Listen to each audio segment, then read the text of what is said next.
Oke, kita mulai dari kisah klasik ya. Odysseus yang diikat di tiang kapal, biar nggak tergoda sama panggilan sirene, memikat tapi mematikan.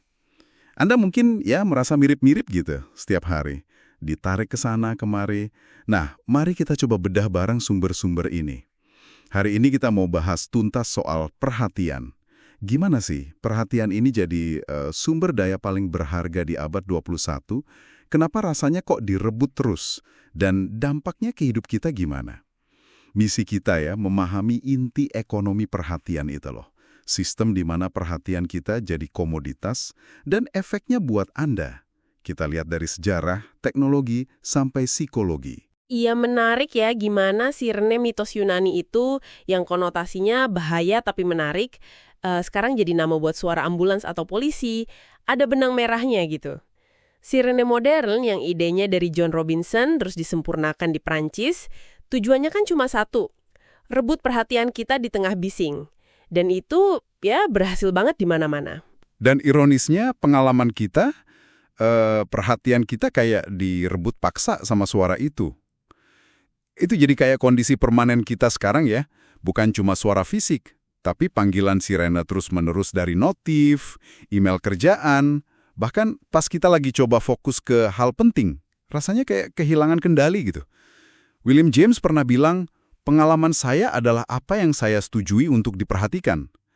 Tapi pertanyaannya sekarang, apa kita masih benar-benar setuju? Atau perhatian kita udah dibajak duluan? Rasa gampang kedistraksi ini kan udah umum banget. Betul-betul.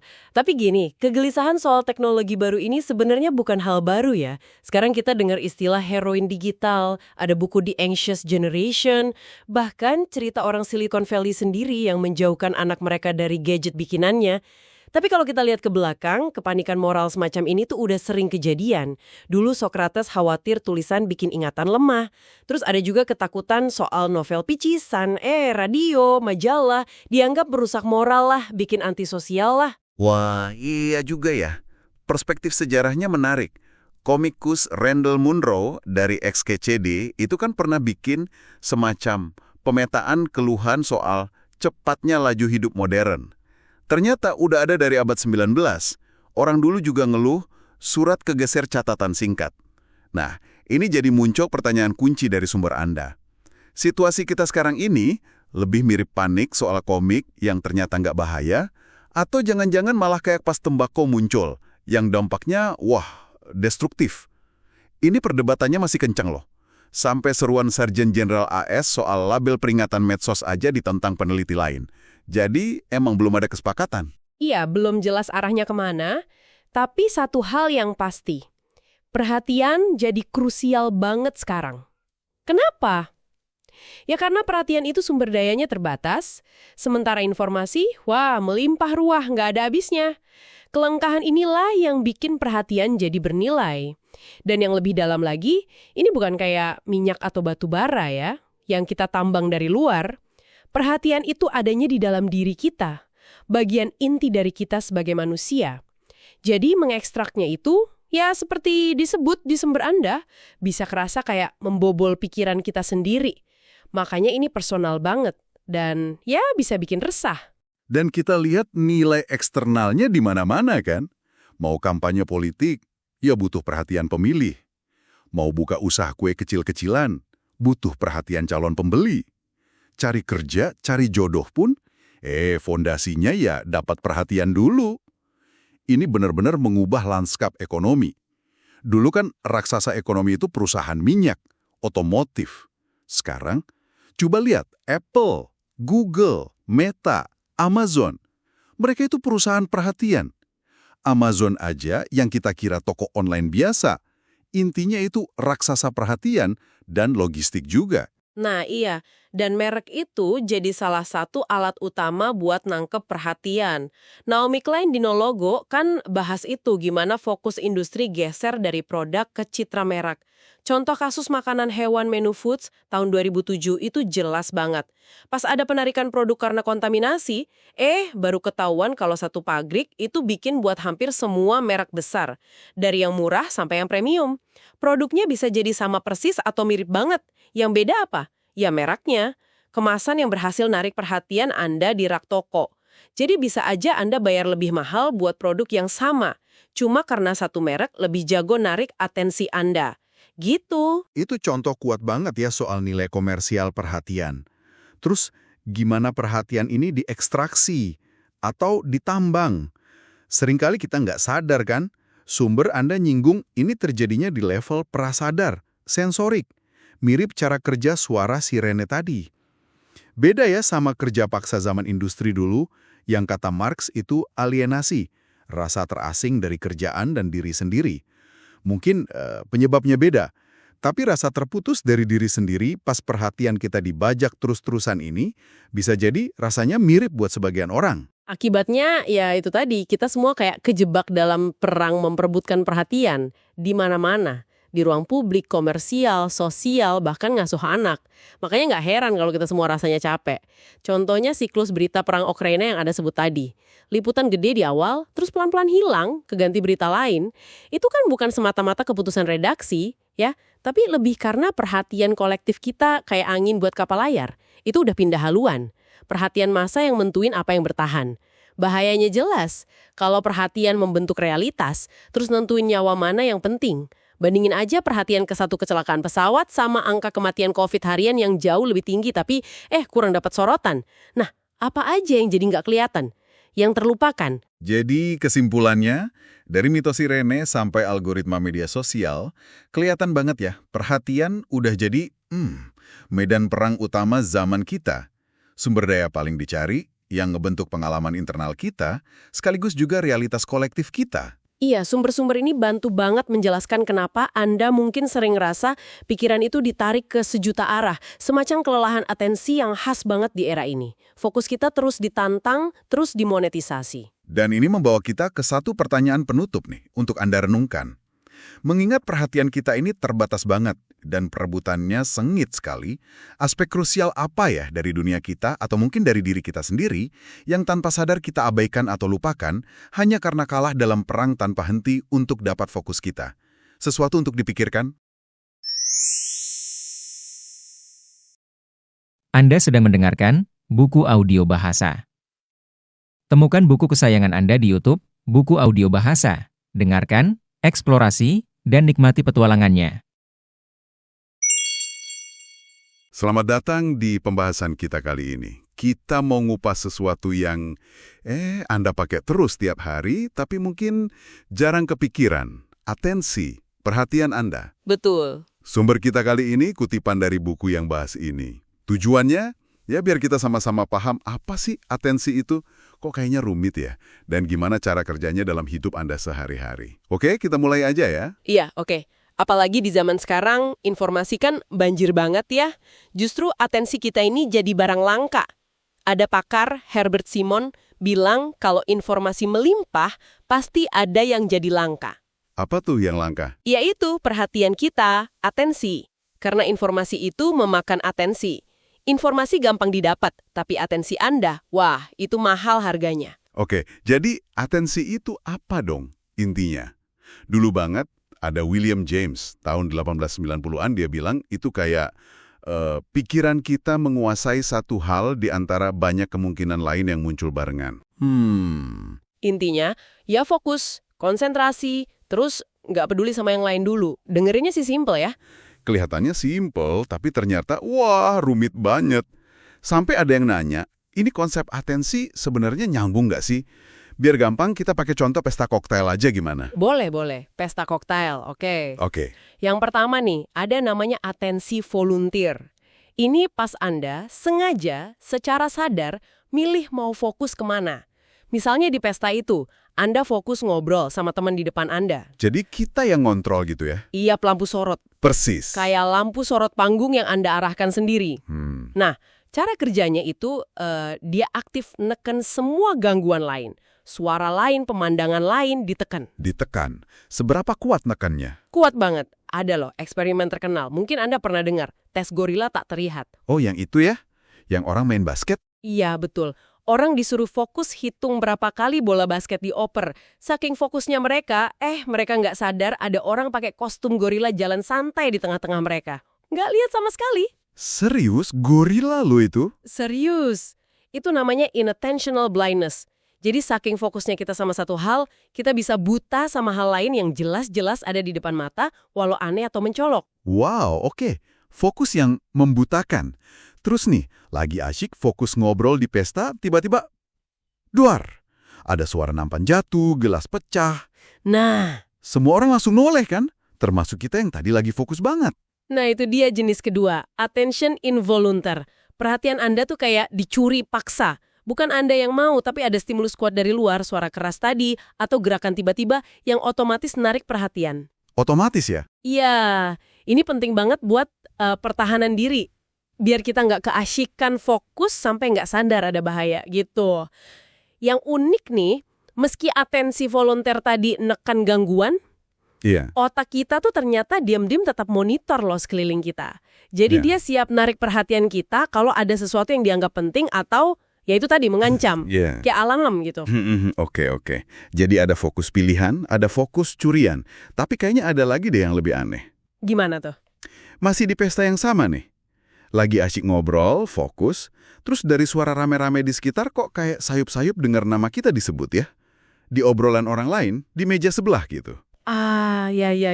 Langsung perhatian kita kesedot ke sana kan. Padahal suaranya nggak keras-keras amat, mungkin lebih pelan dari obrolan kita sendiri.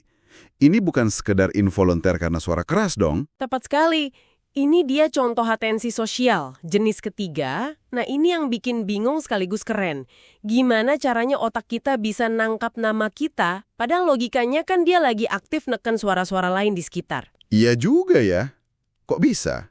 Ini nunjukin ada prosesan tingkat tinggi yang jalan terus di belakang layar. Kayak lagi nyadap lingkungan gitu, tapi dia nyari kata kunci yang penting buat kita secara pribadi. Terutama yaitu nama kita sendiri. Fenomena ini yang dikenal sebagai cocktail party effect. Wih, jadi otak kita punya semacam filter VIP khusus buat nama kita ya. Bukan nama artis terkenal atau presiden, tapi nama kita gitu. Penelitian sih nunjukin gitu. Nama kita dan mungkin nama orang terdekat ya, kayak pasangan gitu, punya kekuatan super buat nembus filter atensi. Kata-kata lain, nama orang terkenal lain nggak sepengaruh itu. Kenapa bisa gitu ya? Apa hubungannya nama kita sama kelangsungan hidup? Kok kayaknya penting banget?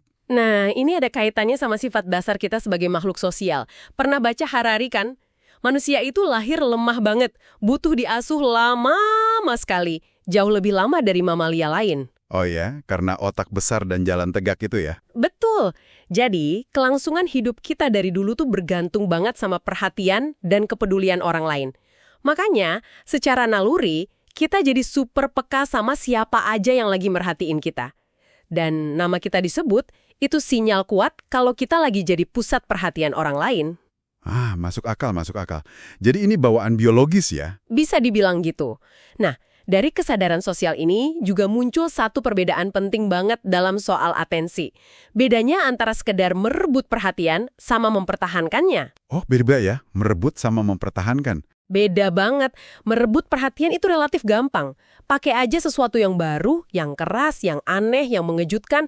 Kayak suara keras tadi, teriakan. Atau kalau di internet ya judul clickbait itu. Ini mainin sistem atensi involunter kita yang emang gampang kepancing sama hal baru atau potensi ancaman. Tapi kalau mempertahankan perhatian, nah ini dia.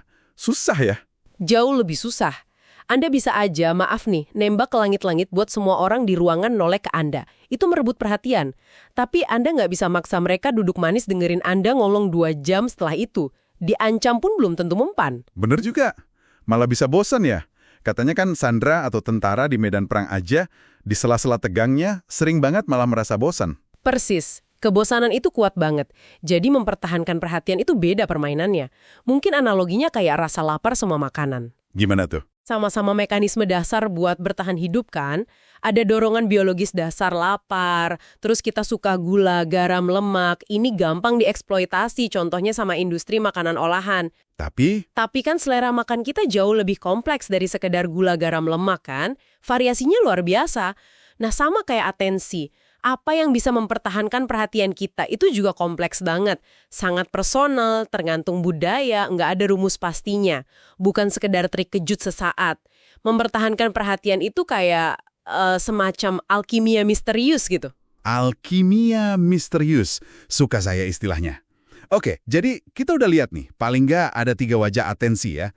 Yang kita pilih sendiri, volunteer, yang nyuri perhatian kita, involunteer, sama yang terkait sama hubungan sosial kita. Kayak efek nama tadi, social. Betul, 3 itu yang utama kita bahas. Dan kita juga lihat betapa jauh lebih gampangnya merebut perhatian sesaat dibanding mempertahankannya lama-lama. Iya, merebut itu butuh stimulus yang kuat atau baru. Kalau mempertahankan, itu butuh relevansi, butuh cerita, butuh koneksi emosi, sesuatu yang lebih dalam. Oke, nah sebagai penutup nih buat Anda yang dengerin, coba deh renungkan sebentar. Dengan pemahaman baru ini, gimana Anda ngelihat cara kerja atensi Anda sendiri sehari-hari? Di dunia yang isinya rebutan perhatian ini, kemana Anda milih buat ngasih aset berharga Anda ini? Dan kenapa? Nah, itu mungkin bisa jadi bahan pikiran buat Anda. Anda sedang mendengarkan buku audio bahasa. Temukan buku kesayangan Anda di YouTube, buku audio bahasa. Dengarkan, eksplorasi, dan nikmati petualangannya. Selamat datang kembali di pembahasan mendalam kita. Oke, kali ini kita punya tumpukan sumber menarik nih dari Anda. Semuanya berputar di sekitar 2 hal dasar manusiawi banget. Rasa lapar dan perhatian. Kita akan coba telusuri ya, gimana biologi kita mendorongnya, terus gimana dunia modern manfaatin ini.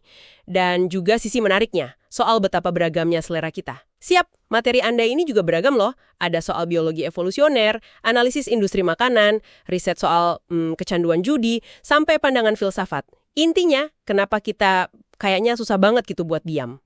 Tujuan kita bareng-bareng, ya menggali akar keinginan ini. Dan pengaruhnya ke interaksi kita sama dunia yang penuh makanan dan info ini. Oke, kita mulai dari yang paling dasar ya. Sumber-sumber Anda ini kan menekankan banget soal rasa lapar. Katanya ini sinyal bertahan hidup yang kuat banget, sampai bisa mendominasi perhatian kita. Ingat cerita Aaron Ralston yang kejebak itu? Atau aktivis yang mogok makan, pikiran mereka isinya makanan melulu katanya. Seberapa kuat sih kaitan langsungnya sama perhatian? Oh, kaitannya erat sekali, bener. Jadi tubuh kita itu punya mekanisme paksa, gitu. Lapar, ya kita dipaksa cari makan. Ada bahaya, kita dipaksa waspada. Perhatian kita, ya otomatis ke sana. Nggak bisa nggak. Evolusi juga ngebentuk kita jadi suka gula dan lemak. Kenapa? Ya karena padat energi. Salah satu sumber bahkan bilang kayak tanah impian yang berlimpah susu, lemak, dan madu gula gitu. Bayi baru lahir aja udah senyum kok kalau dikasih rasa manis. Ini kepuasan yang mendasar banget. Nah, tapi kan naluri dasar ini seperti yang diungkap salah satu materi Anda dari Michael Moss ya. Ini dimanfaatin abis-abisan nih sama industri makanan modern. Mereka sengaja bikin produk dengan garam, gula, lemak tinggi yang jarang ditemui leluhur kita. Tujuannya biar kita kayak kecanduan gitu kan? Betul. Dan ini paralelnya kuat banget di dunia perhatian. Mirip, ada yang nyebutnya makanan cepat saji buat pikiran. Agak kasar ya, tapi ada benarnya. Perhatian kita yang paling otomatis, yang involunter, artinya tertarik tanpa sengaja, itu gampang banget direbut sama rangsangan simpel. Coba bayangin aja lampu kasino, layar iklan gede-gede, atau ya notifikasi HP Anda. Itu strategi paling dasar buat narik perhatian massa. Bahkan tiker berita di TV kabel, yang katanya mulai rame pasca 91 waktu orang lagi cemas-cemasnya, itu pakai model interupsi konstan yang sama. Nah, ini nih bagian yang menurut saya paling kena dari sumber Anda. Model mesin slot buat perhatian di era digital. Idenya itu bukan buat nahan perhatian kita lama-lama, tapi justru merebutnya lagi dan lagi dalam waktu singkat. Bisa dijelasin lagi gimana tuh? Iya. Ini menarik banget konsepnya. Natasha Schull itu neliti ini di konteks mesin slot kasino. Dia nemuin ada namanya zona mesin. Semacam kondisi trans gitu, di mana pemain narik tuas terus-menerus, bukan lagi buat menang loh, tapi biar tetap ada di dalam siklus rangsangan antisipasi lega sesaat itu. Terus aja mutar. Nah, model ini yang diadopsi luas banget sekarang. Dari loot box di game kayak Call of Duty, itu kan kayak mesin slot mini ya, sampai feed media sosial yang bisa di-scroll tanpa henti. Tiap kita scroll itu ya ibarat narik tuas lagi. Ah, pantesan. Laporan waktu layar mingguan di HP sering bikin kaget kan? 5 detik di sini, 10 detik di sana, tahu-tahu udah berjam-jam aja. Jadi, raksasa teknologi ini nggak perlu bikin kita fokus lama ya. Cukup colek perhatian kita sebentar, tapi terus-terusan. Gitu ya? Kurang lebih begitu. Efektif banget. Tapi menariknya juga nih, di luar eksploitasi biologis ini, materi Anda juga nunjukin sisi lain. Soal keragaman selera manusia yang, wow, luar biasa. Kalau ditanya manusia suka makan apa selain formula garam gula lemak itu, jawabannya hampir apa aja. Ada yang makan otak sapi, susu kuda fermentasi, atau kumis, macam-macam banget. Benar. Dan yang menarik, hal serupa berlaku buat perhatian juga. Di luar rangsangan dasar yang tadi merebut perhatian involunter kita, manusia itu bisa terpikat sama hal-hal yang super beragam. Ini untuk perhatian volunteer ya, yang kita pilih secara sadar. Ada yang betah nonton teater kabuki Jepang berjam-jam. Ada yang suka lihat video orang bersihin karpet. Serius. Atau anak kecil buka kado mainan kayak Ryan Kaji itu bisa hasilin jutaan dolar. Atau podcast ngobrol panjang kayak Joe Rogan. Jadi nggak ada rumus pasti sebenarnya untuk nahan perhatian sukarela ini. Lebih kayak seni mungkin ya daripada sains. Terus ada kekuatan ketiga nih yang disebut juga perhatian sosial. Kita semua pernah ngalamin kan efek pesta koktail. Lagi rame-rame, terus dengar nama kita disebut. Langsung noleh. Kenapa itu kuat banget ya? Ya, karena itu sinyal.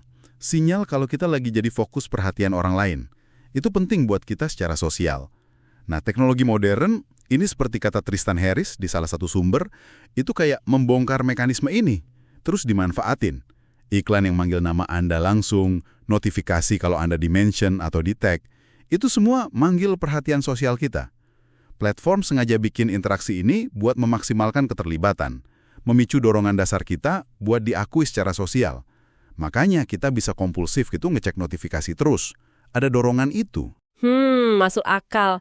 Terus ini pertanyaan terakhir yang agak filosofis ya dari materi Anda. Kenapa sih kita nih susah banget buat diem? Kok bisa Odysseus sampai pengen denger nyanyian sirene padahal bahaya banget? Hahaha, iya. Ini ngingetin ke Blaise Pascal, filsuf abad ke-17. Dia bilang, sumber masalah manusia itu ya karena nggak bisa duduk tenang sendirian di kamar.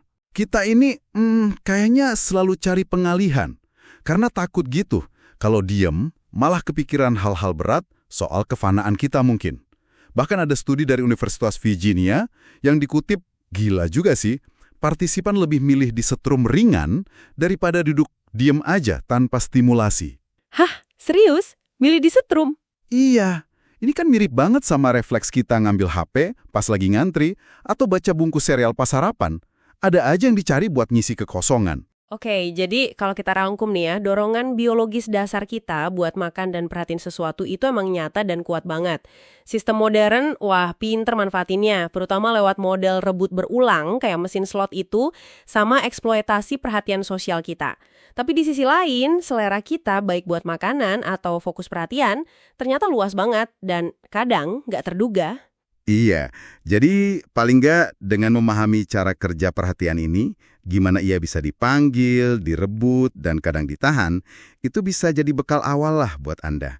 Biar lebih sadar aja gitu pas menavigasi dunia informasi dan konsumsi yang, ya ampun, riuh banget ini. Dan sumber-sumber ini ninggalin satu pertanyaan buat Anda renungkan ya.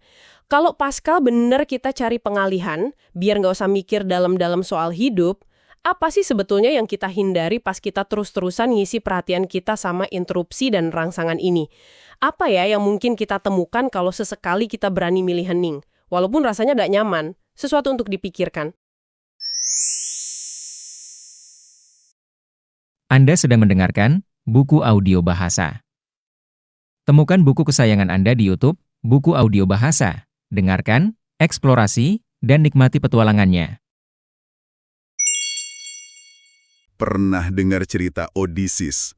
Itu loh, yang minta diikat di tiang kapal cuma biar bisa dengar nyanyian siren yang katanya bahaya banget. Agak aneh ya, sengaja nyari bahaya gitu. Tapi, ini tuh kayak kita nggak sih? Ada dorongan buat terus nyari sesuatu yang bisa narik perhatian kita. Padahal ya, belum tentu itu bagus buat kita. Nah, kita mau coba bedah nih, berdasarkan bahan yang Anda kasih, kenapa sih kita sering gelisah kalau harus diam aja sama pikiran sendiri? Ada contohnya nih, dari eksperimen tahun 2014 di University of Virginia. Jadi orang diminta duduk diam aja 6-15 menit. Hasilnya, banyak yang nggak tahan. Malah, sebagian besar pria di situ, 67% milih buat nyetrum diri sendiri pakai listrik ringan daripada cuma diam. Ini kan nunjukin banget ya, betapa nggak nyamannya kita sama, ya, kekosongan pikiran gitu. Pertanyaannya nih, apa ini masalah baru zaman sekarang aja, atau udah dari dulu?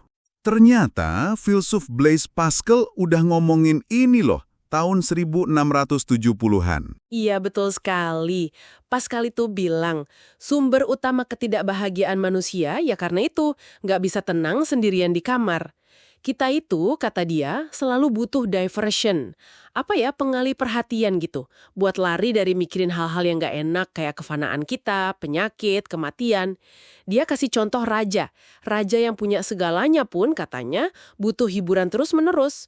Kalau nggak, dia bakal kepikiran soal bahaya, kematian, terus malah jadi lebih nggak bahagia dari rakyatnya. Wah, menarik banget. Nah, ini nyambung ke ide yang disebut paradoks raja. Jadi intinya semakin banyak pilihan hiburan yang ada, malah semakin gampang kita bosen, terus ujung-ujungnya kita butuh lebih banyak lagi hiburan. Anda mungkin ngerasain juga kan? Nonton TV sambil main HP, kadang sambil buka laptop juga. 10 tahun lalu aneh mungkin ya. Sekarang udah biasa aja.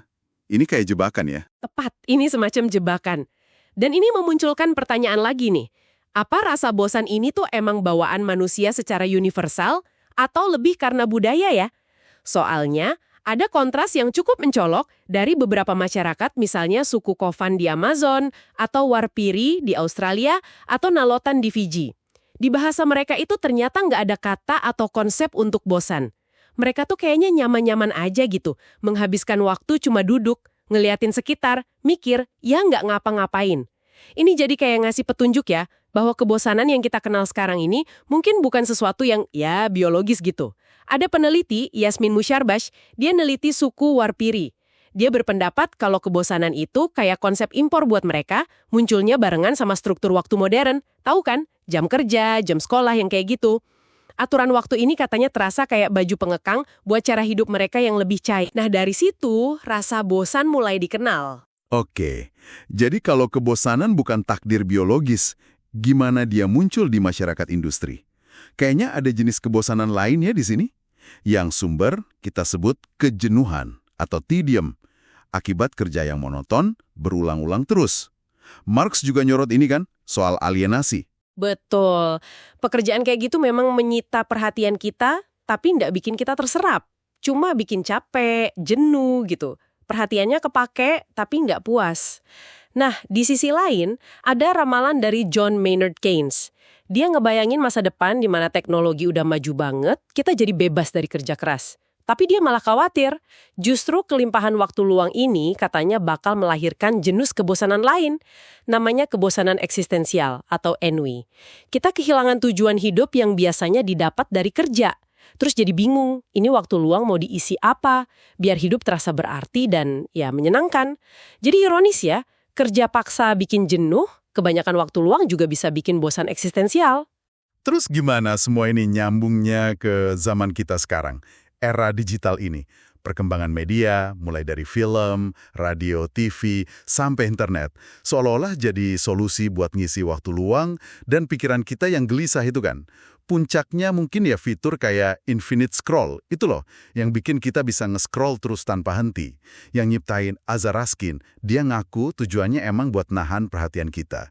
Dia bahkan ngitung, temuannya itu udah ngabisin waktu setara 200.000 masa hidup manusia, cuma buat scrolling. Gila ya? Iya, jadi kita kayak kejebak di antara dua kutub ini, satu sisi kebosanan karena stimulasinya kurang, sisi lain distraksi karena terlalu banyak gangguan. Padahal yang kita cari itu kan kondisi flow, istilahnya Mihaly Csikszentmihalyi. Itu loh kondisi di mana perhatian kita tuh bener-bener terserap penuh dalam aktivitas yang pas, yang menantang tapi nggak bikin frustasi. Tapi lucunya, semakin banyak pengalih perhatian yang diciptain sama teknologi, kayaknya malah semakin susah kita buat mencapai kondisi flow itu. Nah, iya kan? Justru flow ini makin susah dicapai karena gempuran notifikasi, distraksi tadi itu. Lingkungan modern kayaknya sengaja banget menghalangi kita buat fokus ya. Mungkin ini nyambung sama pandangan filsuf lain, Kierkegaard. Dia bilang, kebosanan itu akar segala kejahatan. Munculnya dari rasa nggak nyaman kita sama kemalasan atau idleness. Betul, Kierkegaard malah ngasih solusi yang agak beda. Bukan nyari kesibukan lebih banyak, tapi justru mencoba menerima kemalasan itu. Menerima nggak ngapa-ngapain itu sebagai sesuatu yang mungkin ada nilainya juga. Asal jangan sampai kita benar-benar jadi bosen di dalamnya. Ini jadi ngingetin ke praktek meditasi Buddhis ya. Fokus ke napas, buat nenangin pikiran, terus kalau muncul rasa bosen pas meditasi, ya diterima aja sebagai bagian dari proses, bukan dianggap musuh. Jadi kalau dirangkum nih, rasa bosen yang sering Anda rasakan, itu kemungkinan besar bukan takdir biologis yang nggak bisa diapa-apain. Kayaknya ini banyak dibentuk sama budaya kita, kondisi sosial, dan sekarang diperparah sama modernitas, sama teknologi yang nggak anti-intinya narik-narik perhatian kita. Kita kayak lari terus dari keheningan, dari pikiran sendiri, tapi akibatnya malah semakin sulit nemuin kepuasan perhatian yang sejati, yang benar-benar dalam. Oke, ini jadi ninggalin satu pertanyaan ya buat Anda renungkan di rumah. Kalau paradoks raja tadi itu, beneran ngejebak kita dalam siklus bosen, cari hiburan, bosen lagi, mungkin jalan keluarnya bukan nyari lebih banyak lagi stimulasi atau distraksi, mungkin malah sebaliknya. Kita perlu nemuin lagi nilai dari jeda. Dari sekedar nggak ngapa-ngapain, ngelamun sebentar, atau mungkin yang paling dasar, ngabisin waktu yang berkualitas sama orang lain. Bangun koneksi yang tulus, jangan-jangan itu obat bosen yang paling ampuh. Sesuatu buat dipikirin lagi ya. Anda sedang mendengarkan buku audio bahasa. Temukan buku kesayangan Anda di YouTube, buku audio bahasa. Dengarkan, eksplorasi, dan nikmati petualangannya. Selamat datang kembali di pembahasan mendalam kita. Hari ini, kita mau kupas tuntas satu topik yang fundamental banget. Perhatian sosial. Sumber kita kali ini kutipan dari bab buku yang mengulas gimana perhatian dari orang lain itu ngebentuk kita, dari bayi sampai dewasa. Misi kita. Coba deh kita ungkap, kenapa sih kebutuhan ini tuh dasar banget? Terus, apa dampaknya kalau nggak terpenuhi? Dan gimana dinamikanya sekarang? Apalagi di era digital ini kan? Anda pasti tahulah ya, suara tangisan bayi. Itu loh yang rasanya nusuk banget, hampir nggak mungkin kita abaikan kan? Nah, itu titik awal kita nih. Perhatian itu ternyata soal bertahan hidup, sejak detik pertama lahir. Yuk kita bedah bareng-bareng. Bayi itu kan lahir bener-bener nggak berdaya ya, nggak bisa apa-apa sendiri. Jadi tangisan itu ya satu-satunya alat mereka buat manggil, buat minta perhatian yang vital banget buat kelangsungan hidupnya. Penulis sumber kita aja cerita kok, dia merasa sebagian besar perhatiannya itu kayak patah, terus pindah permanen gitu ke anaknya yang baru lahir. Perhatian orang tua jadi selalu terbagi ya, gitu deh. Kayak harga evolusi kita mungkin ya. Iya, betul. Dan yang menarik, yang sering luput dari perhatian kita semua, itu data dari Departemen Kesehatan AS, ternyata pengabaian, neglect ya istilahnya, itu jauh lebih umum menimpa anak-anak. Sekitar 74% dari semua kasus penganiayaan anak itu ternyata pengabaian, bukan kekerasan fisik atau abuse.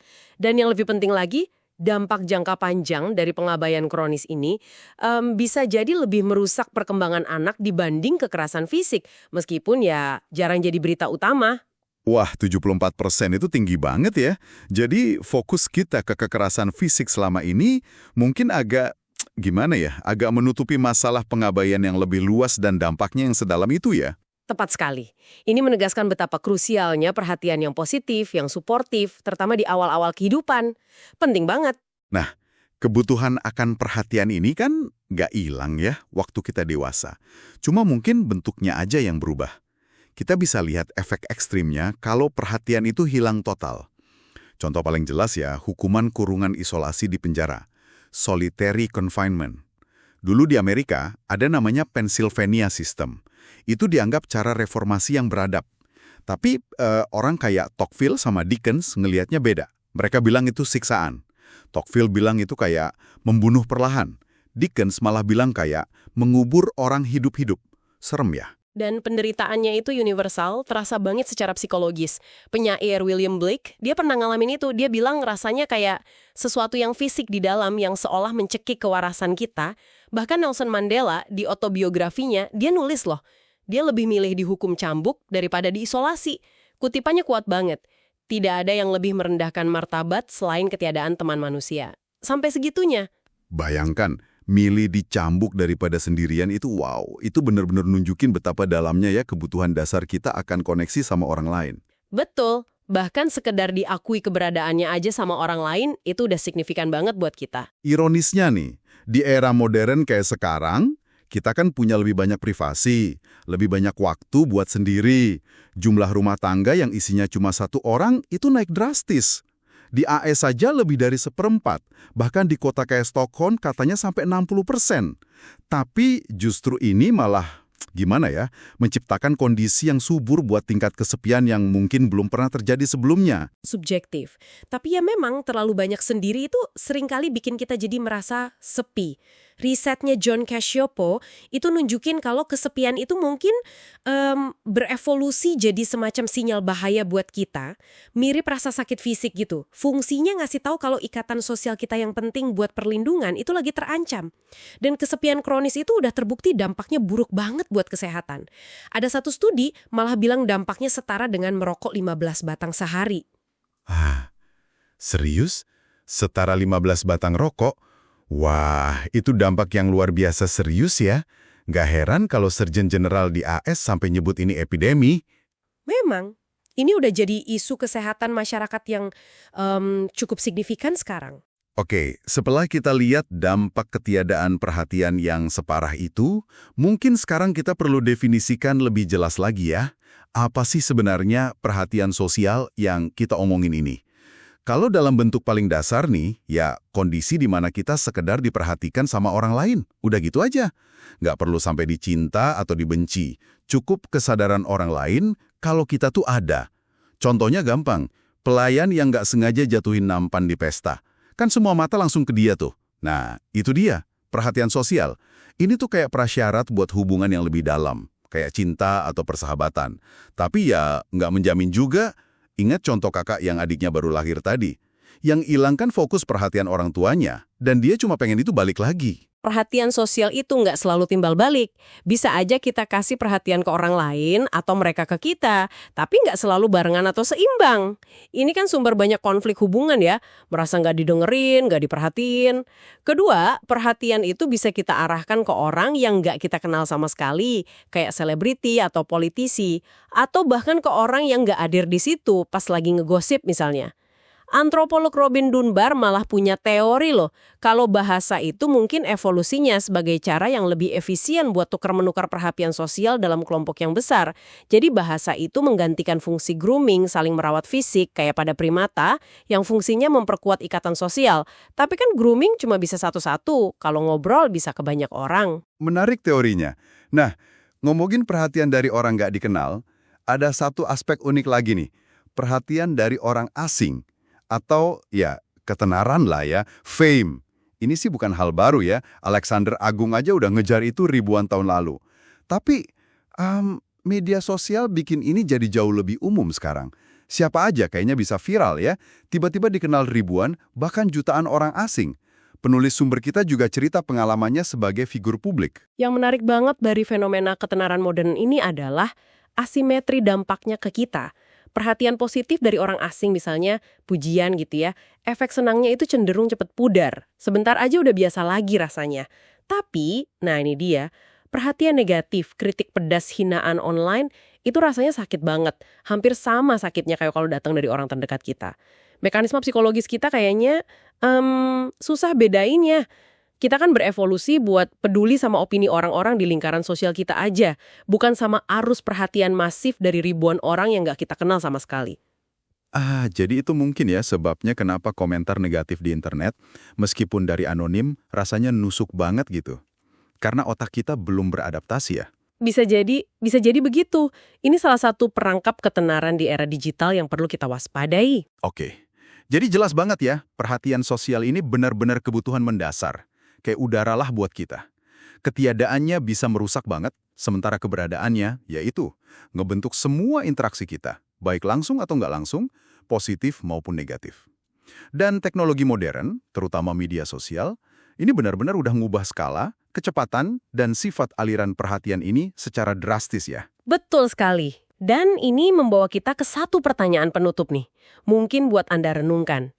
Mengingat betapa vitalnya perhatian sosial ini dan gimana teknologi sekarang memperkuat arus perhatian, baik dari maupun kepada orang asing yang nggak kita kenal, pertanyaannya adalah, gimana Anda secara sadar mengelola anggaran perhatian Anda? Di dunia yang serba berisik dan penuh distraksi ini, apa sih makna memberi dan menerima perhatian buat Anda pribadi? Coba direnungkan. Anda sedang mendengarkan Buku Audio Bahasa. Temukan buku kesayangan Anda di YouTube, Buku Audio Bahasa. Dengarkan, eksplorasi, dan nikmati petualangannya. Selamat datang kembali. Oke, kali ini kita mau gali lebih dalam nih. Materi yang Anda kasih soal fenomena, makin umum ya sekarang, dikenal orang asing. Ada cerita pribadi di situ, analisis psikologis, sampai ke akar filosofisnya. Soal perhatian sosial ini. Menarik banget. Kita coba kupas yuk. Kenapa sih perhatian dari orang nggak dikenal itu rasanya aneh ya, campur aduk gitu. Terus, kenapa komentar negatif, sekecil apapun, rasanya nusuk banget dibanding pujian seabrek. Dan apa sih sebetulnya yang kita kejar pas pengen diperhatiin itu? Mari kita bongkar sama-sama. Nah, materi Anda ini kan mulai dari pengamatan, kalau media sosial itu bikin pengalaman dikenal orang asing, jadi ya ampun, biasa banget, bahkan bisa nimpa siapa aja, tiba-tiba gitu. Penulisnya cerita pengalaman pribadi dia sebagai, dia figur publik lah. Rasa pusing katanya, terus-terusan, karena dikenal orang yang dia nggak kenal sama sekali. Betul. Dan ini dia nih paradoksnya. Semakin banyak dapat perhatian positif, lama-lama rasanya biasa aja, kebal gitu. Tapi giliran Anda satu aja komentar negatif, wah, itu rasanya nonjok banget emosinya. Ini karena otak kita itu loh secara nalurian nanggepinnya seolah kritik itu datang dari orang deket, orang yang penting buat kita. Padahal ya nggak ada hubungan apa-apa kan? Nah iya, bener banget. Kayak mekanisme hubungan sosial kita dibajak gitu ya rasanya. Di materi Anda bahkan disebut kayak virus ya. Bikin kita jadi kompulsif nyari perhatian lagi, bahkan yang negatif. Penulisnya cerita tuh, dulu nggak bisa berhenti ngecek mention Twitter. Terus ada contoh lain kayak Kevin Durant ya, yang debat sama fans online. Atau Tina Fey yang balas troll pas lagi pidato penghargaan. Agak, gimana ya, ironis ya? Persis. Dan sensasi dilihat orang asing ini ada kaitannya loh sama konsep filosofis, kayak tatapan atau the gaze yang dibahas Sartre itu. Pas kita sadar dilihatin orang asing, kita jadi sadar diri kita ini objek di mata mereka. Nah, ini bisa bikin rasa terasing gitu. Kayak ada pemisah antara aku yang ngerasain sama aku yang dilihatin. Buat orang terkenal, wah, rasa ini bisa jadi terus-terusan ada. Dan yang menarik nih, argumennya kan pengalaman psikologis yang bikin gamang kayak orang terkenal ini sekarang bukan cuma milik mereka. Katanya di era internet ini, pengalaman itu datang buat semua orang. Batas ruang privat sama publik jadi ambiar gitu ya. Kita jadi terdorong buat bikin orang asing terkesan. Gimana tuh menurut Anda? Ini jadi ingat tokoh Willy Loman di naskah drama Death of a Salesman itu. Dia kan putus asa banget karena ngerasa nggak dianggap, nggak diperhatiin. Sampai istrinya mohon-mohon supaya perhatian diberikan ke dia sebagai bentuk martabat gitu. Tragedi Loman itu ya intinya dia terlalu peduli omongan orang lain. Hidup dari pantulan cermin orang asing. Ujungnya ya hampa. Wah, kalau Loman hidup sekarang, jangan-jangan dia jadi reply guy di medsos ya. Yang suka nimbrung komen di mana-mana, cuma biar dapat perhatian. Materi Anda nyebutnya thirst ya, haus perhatian. Dan lucunya, ini malah jadi model bisnis ekonomi perhatian sekarang. Semua orang, termasuk seniman gitu, kayaknya didorong buat terus-terusan promosi diri. Non-stop. Tapi coba kita gali lebih dalam lagi deh. Pakai pemikirannya Kojève tentang Hegel, analisis di materi Anda ini bilang, kalau dorongan manusia yang paling dasar itu sebenarnya bukan sekedar perhatian, tapi pengakuan. Recognition, jadi keinginan untuk dilihat dan diakui sebagai sesama manusia yang setara. Nah, ini lebih fundamental dari sekedar dilihat. Nah, ini dia nih intinya kayaknya. Ada paradoks bintang sama penggemar yang diangkat. Si bintang nyari pengakuan dari penggemar, tapi karena penggemar ini kan anonim ya, orang asing yang nggak bisa dikenali balik sama si bintang secara personal, jadinya pengakuan itu hampa rasanya. Yang didapat si bintang akhirnya cuma perhatian aja, perhatian massa, bukan pengakuan eksistensial yang benar-benar memuaskan. Dan media sosial, nah ini bikin kita bisa jadi bintang sekaligus penggemar kan? Jadi kita semua kejebak di siklus yang sama ini. Akibatnya ya itu tadi, kita kayak dalam kondisi kenyang sekaligus kelaparan. Stuffed and starved. Banjir perhatian yang ibaratnya kalori kosong lah buat psikologis kita. Tapi jiwa kita lapar banget sama pengakuan yang sejati, yang bermakna. Bahkan orang kayak sebutlah Elon Musk yang kayaknya demen banget ya perhatian di medsos, dia aja ngaku kok itu melelahkan banget, meski susah lepasnya. Intinya sih, perhatian itu pengganti yang buruk banget buat pengakuan. Gak sepadan. Jadi kesimpulannya gimana nih? Materi yang Anda kasih ini kan nunjukin banget ya perbedaan penting antara perhatian yang sekarang banyak banget tapi cetek, sama pengakuan. Pengakuan itu kan lebih dalam, timbal balik, tapi ya ampun susah banget dicari di dunia maya yang seringkali nggak seimbang ini. Kita mungkin dapat banyak like, banyak view, tapi apa itu beneran ngejawab kebutuhan dasar kita buat ya benar-benar dilihat dan dipahami sebagai manusia utuh? Betul sekali, dan ini tentu aja bawa kita ke satu pertanyaan buat Anda renungkan lebih lanjut nih. Kalau teknologi sekarang ini dirancang buat maksimalin perhatian, tapi seringnya gagal ngasih pengakuan yang otentik, terus gimana caranya kita bisa secara sadar nyari dan ngebina bentuk-bentuk pengakuan yang lebih tulus, baik itu di interaksi online maupun ya di dunia nyata? Sesuatu buat Anda pikirkan. Anda sedang mendengarkan Buku Audio Bahasa. Temukan buku kesayangan Anda di YouTube, Buku Audio Bahasa. Dengarkan, eksplorasi, dan nikmati petualangannya. Oke, mari kita gali lebih dalam materi Anda kali ini. Ada cerita pembuka yang cukup menarik ya soal pejuang Taliban di Afghanistan. Iya betul. Jadi sumbernya cerita gimana mereka yang 20 tahun perang tiba-tiba harus jadi orang kantoran gitu. Dan hasilnya? Sumber Anda bilang mereka jadi bosan ya, gelisah juga. Banget. Ngeluhin jam kerja kaku, macet, terus ya kehilangan rasa bebas dan kebersamaan yang dulu intens itu. Gambaran disorientasi yang kuat sih. Dan yang menarik, cara mereka ngatasin bosannya itu gimana? Nah ini dia. Banyak yang malah jadi kecanduan internet, Twitter terutama. Karena kantor kan ada wifi cepet. Oh gitu. Ini kayak versi ekstrim dan dipercepat dari apa yang sumber Anda sebut sebagai alienasi.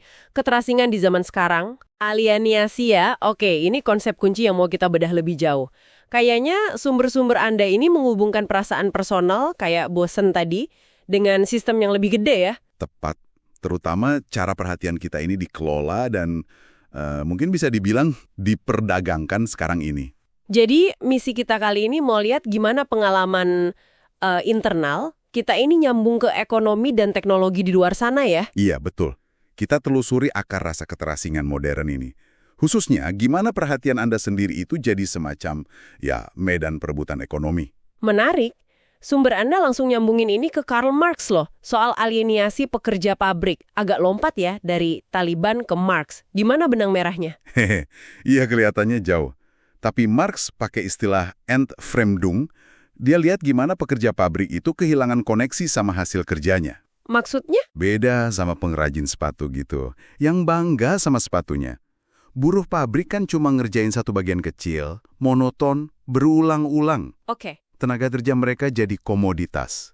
Sesuatu yang standar, bisa diukur, dipertukarkan. Terpisah dari orangnya.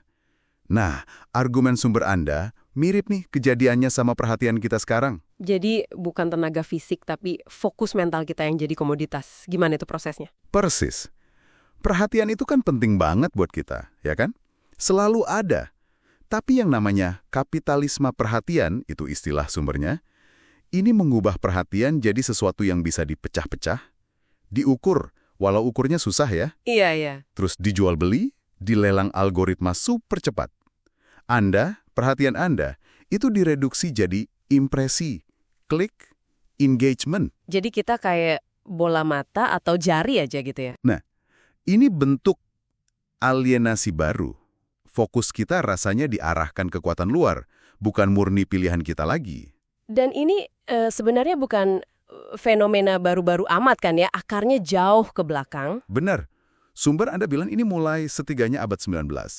Koran murah kayak The Sun di New York. Oh, yang jual korannya rugi itu ya? Iya, jual rugi per eksemplar, tapi untung gede dari jual akses ke pembaca. Atau ya, perhatian pembaca ke pengiklan. Jadi pembaca atau perhatiannya yang jadi produk ya? Betul. Model bisnis ini, konten murah atau gratis, pendapatan dari iklan, ini terus berkembang sampai era internet dan medsos sekarang. Perhatian Anda yang diperdagangkan. Tapi kan ngukur perhatian ini susah banget ya. Di TV aja kita sering nggak perhatiin iklan. Di internet juga gitu kan? Nah, ini masalah klasik yang disorot banget sama sumber Anda.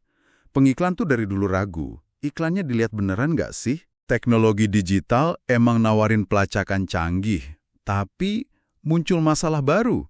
Ada istilah perhatian subprime, perhatian palsu atau kualitas rendah. Maksudnya? Kayak bot gitu? Iya, misalnya itu. Ada studi Adobe yang dikutip bilang hampir 30% trafik internet itu bot. Atau kasus Facebook dulu yang dituduh ngelebih-lebihin data penonton video.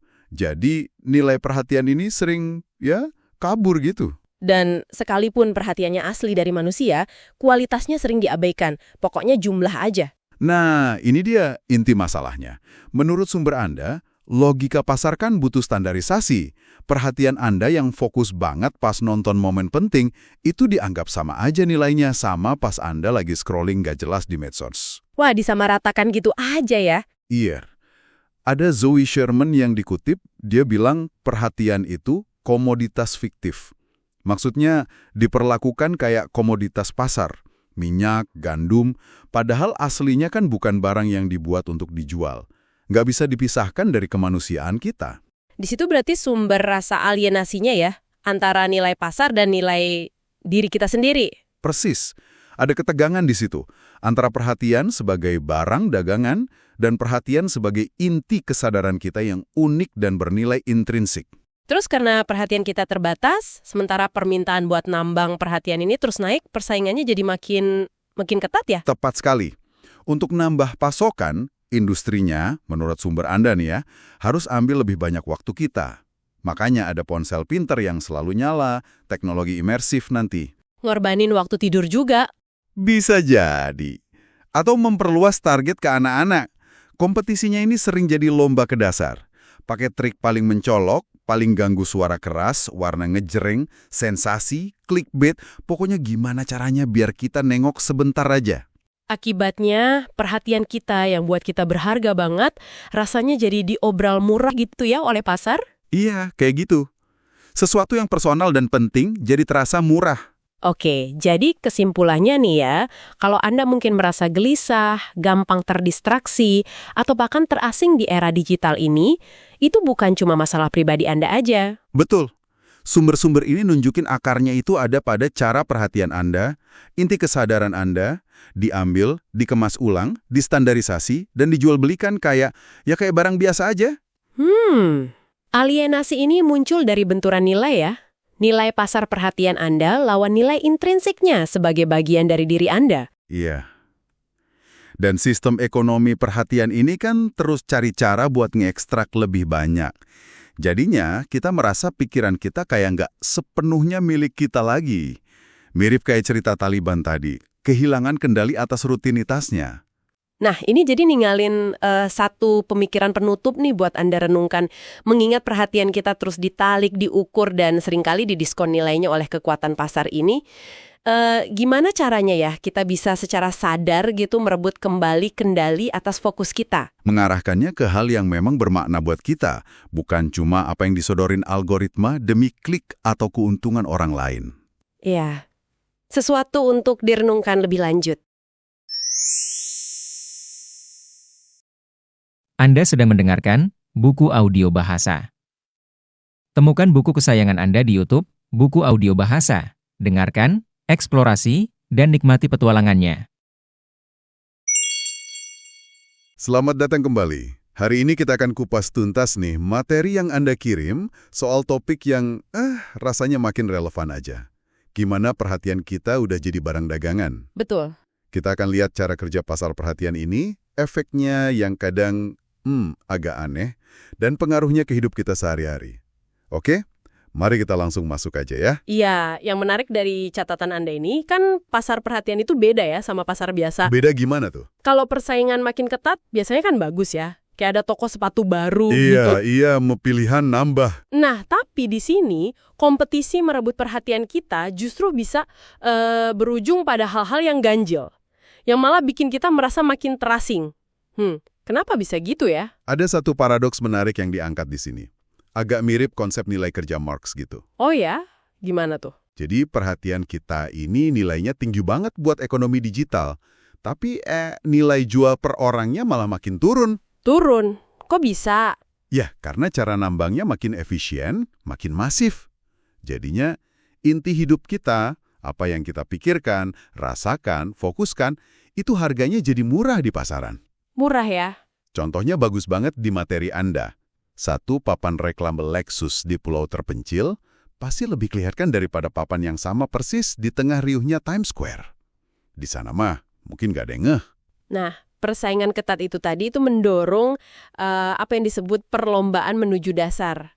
Semacam race to the bottom gitu. Oke, contohnya. Ya kita lihat aja di tempat kayak Times Square atau lantai kasino. Super bising kan? Lampu kerlap-kelip, warna mencolok. Iya, rame banget. Semua itu trik buat meretas persepsi kita, maksa kita buat ngeliat. Bahkan secara historis, materi Anda nyebutin Paris dulu, sampai penuh poster komersial, saking banyaknya sampai perlu ada aturan khusus. Wah, sampai segitunya ya? Ngomong-ngomong soal tekanan, ada pengalaman pribadi penulis di salah satu sumber soal dunia berita TV kabel. Oh ya? Cerita gimana? Itu menggambarkan tekanan ini banget. Rating harian, the numbers, itu jadi raja. Rating ya? Ada ketakutan terus-menerus kehilangan penonton. Kan penonton bisa ganti channel atau pindah ke HP kapan aja. Gampang banget. Betul. Perhatiannya gampang buyar. Akibatnya, pilihan redaksi jadi, bisa dipertanyakan. Ingat kasus pesawat MH370 yang diliput berlebihan itu? Oh iya. Itu heboh banget dulu. Atau kecenderungan ikut-ikutan. Kayak herd mentality gitu. Melikut topik yang sama karena lagi rame aja. Saingannya bukan cuma antar TV, tapi semua konten di luar sana. Secara inheren, pasar perhatian yang kompetitif ini memang punya kecenderungan gitu. Mendorong sensasi, bahkan ya kebohongan. Karena itu cara paling gampang narik perhatian. Tepat. Contohnya banyak banget. Judul berita tabloid yang heboh, clickbait di internet, sampai kasus lawas kayak Moon Hoax tahun 1835. Wah, itu apa lagi? Koran The Sun ngarang cerita soal ada kehidupan di bulan cuma buat naikin oplah. Gila kan? Ada-ada aja. Ada istilah menarik di materi Anda, terlalu bagus untuk dicek. Cerita yang saking serunya, orang jadi males verifikasi. Iya juga ya. Nah, materi Anda juga nyinggung kasus gugatan Dominion. Di situ disebut kalau tekanan rating dari pesaing baru pasca pemilu 2020 itu mendorong Fox News untuk menguatkan narasi soal kecurangan pemilu. Ini kita sampaikan sebagai laporan dari sumber ya, bukan pandangan kita. Oke, dicatat. Nah, ngomongin teknologi nih. Ini kan ngubah banget cara kita nikmatin konten. Banget. Dulu mungkin lebih banyak pengalaman bareng-bareng. Sekarang makin individual ya? Iya, pergeserannya jelas. Dari tulisan yang bikin kita bisa baca sendirian, terus muncul Walkman tahun 79. Oh, Walkman. Legendaris. Itu bikin musik jadi personal banget. Dulu malah sempat dianggap penyakit 80-an loh. Penyakit, kenapa? Ya karena bikin orang jadi asyik sendiri gitu. Sampai TV yang awalnya nonton bareng sekeluarga di ruang tengah. Sekarang Seringnya nonton sendiri-sendiri. Di kamar masing-masing, di layar beda-beda, satu rumah tapi kayak sendiri-sendiri. Nah, bener juga ya. Betul. Logika pasar perhatian ini emang arahnya ke individualisasi.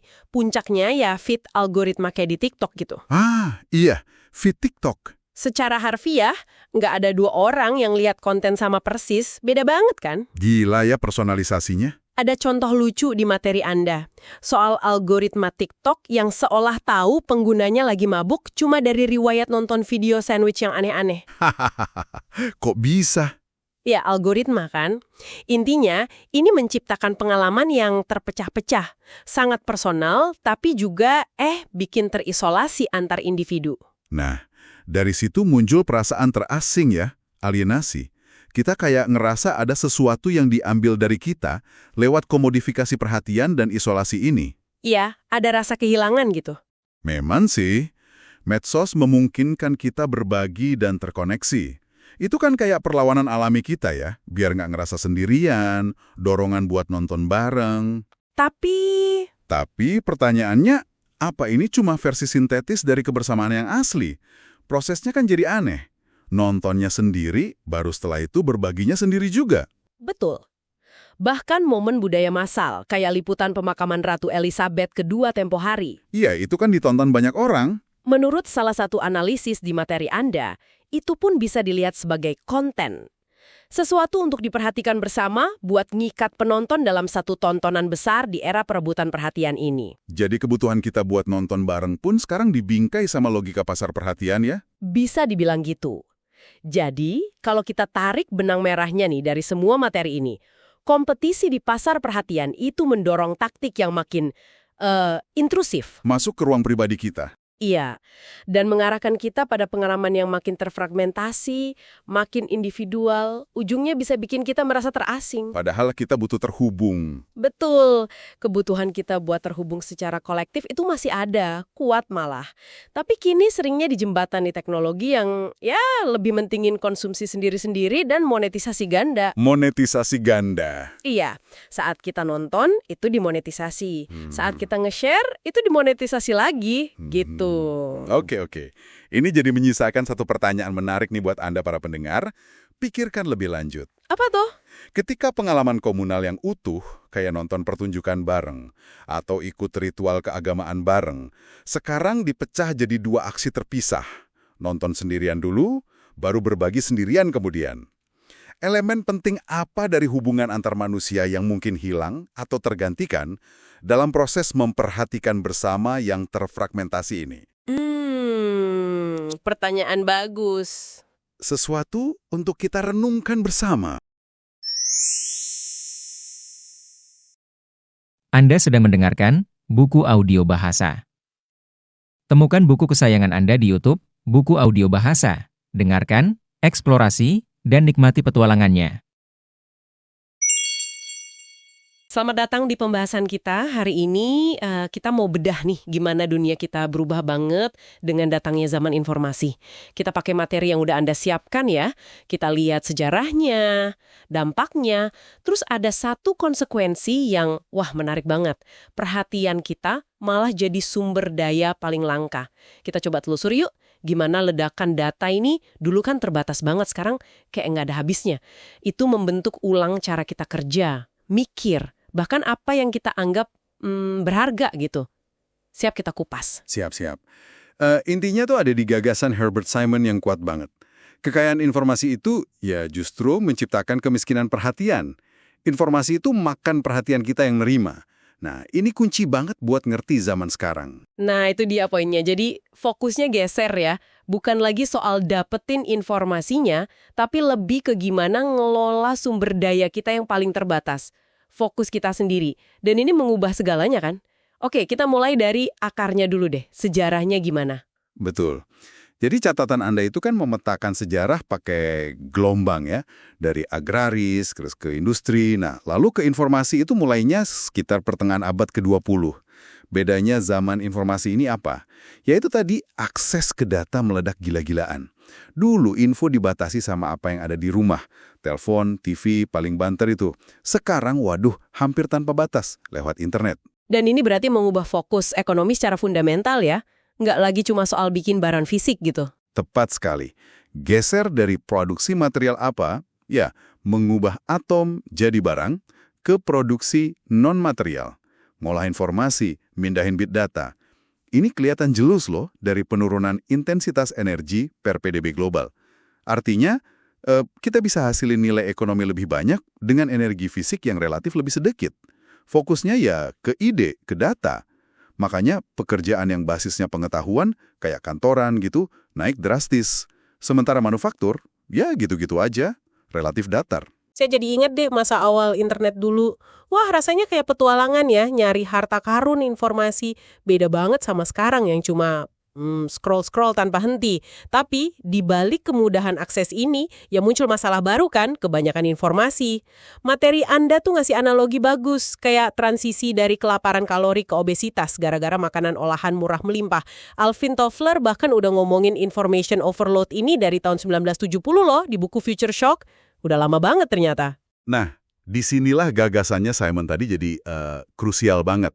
Di dunia yang kaya informasi, ya perhatian jadi langka dan berharga. Makanya bisa dibilang zaman informasi itu secara inheren ya zaman perhatian.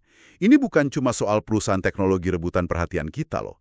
Ini tantangan fundamental buat organisasi manapun. Sistem yang efektif itu bukan yang ngasilin info paling banyak, tapi yang paling jago nyaring atau meringkas. Yang hemat perhatian. Kayak Gedung Putih tuh, mereka sangat melindungi waktu dan fokus presidennya kan? Informasinya disaring ketat. Oh iya ya, dan ini nyambung juga ya ke teka-teki lain yang mungkin Anda pernah dengar juga soal kenapa komputer makin canggih tapi kok produktivitas kerja nggak melesat kayak roket. Ekonom Robert Solow kan pernah nyatet paradoks ini. Gimana nyambungnya tuh? Nyambung banget. Komputer emang makin cepat ngolah data. Tapi yang jadi batasannya itu ya perhatian kita sebagai pengguna. Kita yang jadi bottleneck-nya. Gitu, bukan mesinnya. Ah iya, bener juga. Masuk akal. Contoh paling nyata mungkin Google ya? Tepat. Google itu contoh sempurna. Sebelum ada Google, cari info di web itu, kayak cari jarung di tumpukan jerami. Susah banget. Google bisa sukses besar karena algoritma awalnya, PageRank itu, pinter banget nyaring relevansi. Dia lihat tautan antar situs, kayak semacam voting gitulah dari situs lain. Hasilnya, secara efektif menghemat perhatian Anda. Misi mereka kan mengatur informasi dunia ya. Tapi terus muncul model bisnisnya, AdWords. Nah, di sini ceritanya jadi agak beda kan? Google malah mulai jual perhatian yang berhasil mereka kumpulin itu. Nah, itu dia. Benar sekali. Anda cari sesuatu, Google tahu nih apa yang lagi Anda perhatikan, terus mereka jual ruang iklan berdasarkan itu. Kata kunci pencarian kayak mesothelioma misalnya. Itu bisa mahal banget buat pengiklan, biasanya firma hukum, karena nunjukin perhatian spesifik yang nilainya tinggi banget buat mereka. Tapi bukannya itu jadi dilema ya? Dilema yang dihadapi banyak platform sekarang ini, antara ngelayanin pengguna sama ngelayanin pengiklan. Apa kasus Google ini unik? Atau cuma contoh paling ekstrim aja? Jadi konflik inti yang melekat di model bisnisnya. Supaya tumbuh, Google perlu jual lebih banyak perhatian, artinya lebih banyak iklan. Tapi ironisnya, makin banyak iklan, makin jelek produk intinya dalam hal menghemat perhatian pengguna. Saya baru-baru ini nih cari mobil listrik. 4 hasil paling atas itu iklan semua. Dan 3 diantaranya sama sekali nggak relevan sama yang saya cari. Jadi, Google yang lahir buat memerangi info nggak relevan, malah jadi kayak nge-spam penggunanya sendiri, demi keuntungan. Wah, menarik banget itu pakai istilah spam. Dan kalau kita pahami spam secara luas gitu ya, sebagai eksploitasi perhatian manusia lewat teknologi, ini jadi masalah mendasar zaman perhatian dong ya. Catatan Anda bahkan ngelacak asal kata spam dari sketsa komedi Monty Python soal daging kaleng, sampai ke spam komersial pertama oleh pengacara Kenter dan Siegel di forum Usenet tahun 94. Jauh juga ya akarnya. Iya, spam itu bisa diibaratkan kayak polusi di era industri. Semacam produk sampingan yang nggak bisa dihindari dari aktivitas ekonomi utamanya. Dia akan selalu muncul dimanapun perhatian terkumpul. Kayak rumput liar aja gitu, tumbuh subur di lahan yang kita pakai buat nanam padi. Jadi tantangannya bukan buat memberantas total sampai habis, kayaknya nggak mungkin juga, tapi lebih ke gimana mengelolanya terus-menerus. Ini pertarungan tanpa akhir sih. Oke, jadi kalau dirangkum nih ya, kita ini nggak cuma hidup di zaman informasi melimpah, tapi di zaman yang justru didefinisikan sama kelangkaan perhatian akibat kelimpahan info. Ketegangan ini yang ngebentuk alat kayak Google sekaligus ya bikin masalah baru kayak polusi spam yang kayaknya nggak ada habisnya ini. Nah, sebagai penutup nih, mungkin ada baiknya kita renungkan ini. Simon kan menekankan kalau sistem yang baik itu justru menahan informasi, nggak membiarkan semuanya lewat gitu aja. Tujuannya ya buat menghemat perhatian. Di era yang kayaknya nuntut kita buat terlibat terus-menerus dan ngebanjirin kita pakai data, gimana caranya ya kita secara pribadi bisa jadi penyaring atau kondenser informasi yang lebih baik buat diri kita sendiri?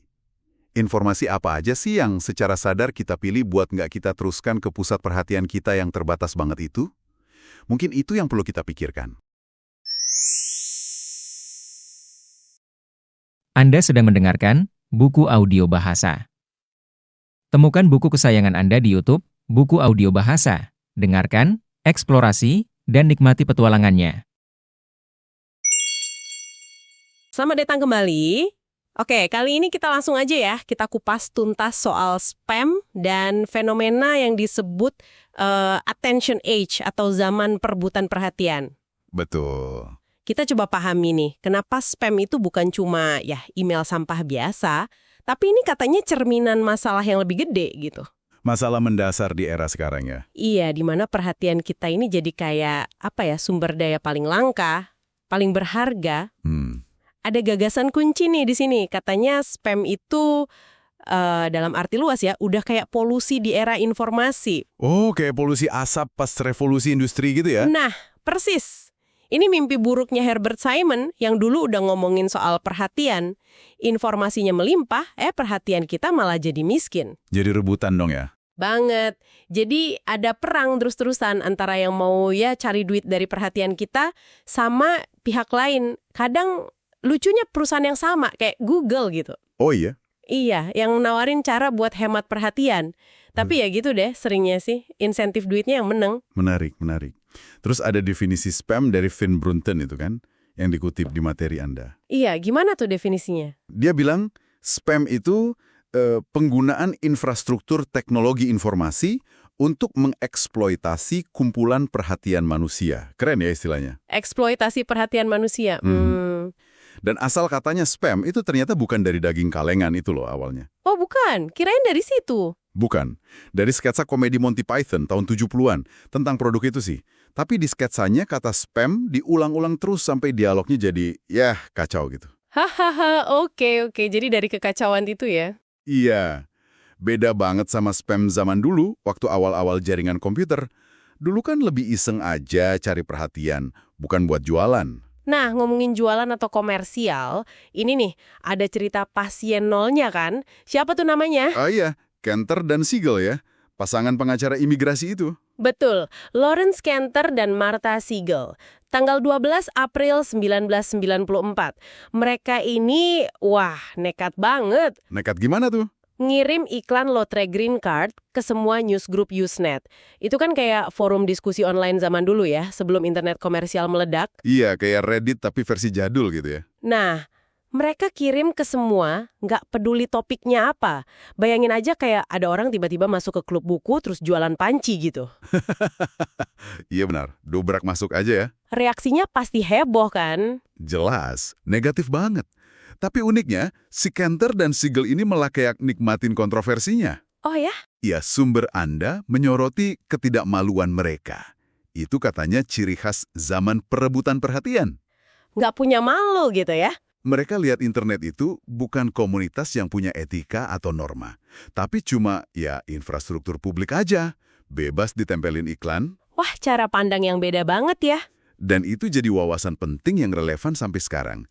Idealisme era informasi sering kalah sama realita perebutan perhatian. Dan dari situ, spam langsung meledak ya? Banget. Skalanya sekarang gila-gilaan. Sering lewat botnet. Itu loh jaringan komputer zombie. Oh, yang dijabajak buat nyebar spam itu ya? Betul. Bayangin aja, katanya 50-90% traffic email global tiap hari itu isinya spam. Astaga, sebanyak itu. Iya, ini kan mengubah total pengalaman kita pakai internet.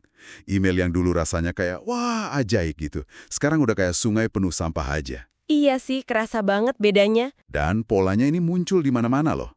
Begitu ada cara baru yang efektif buat narik perhatian, langsung di-spam.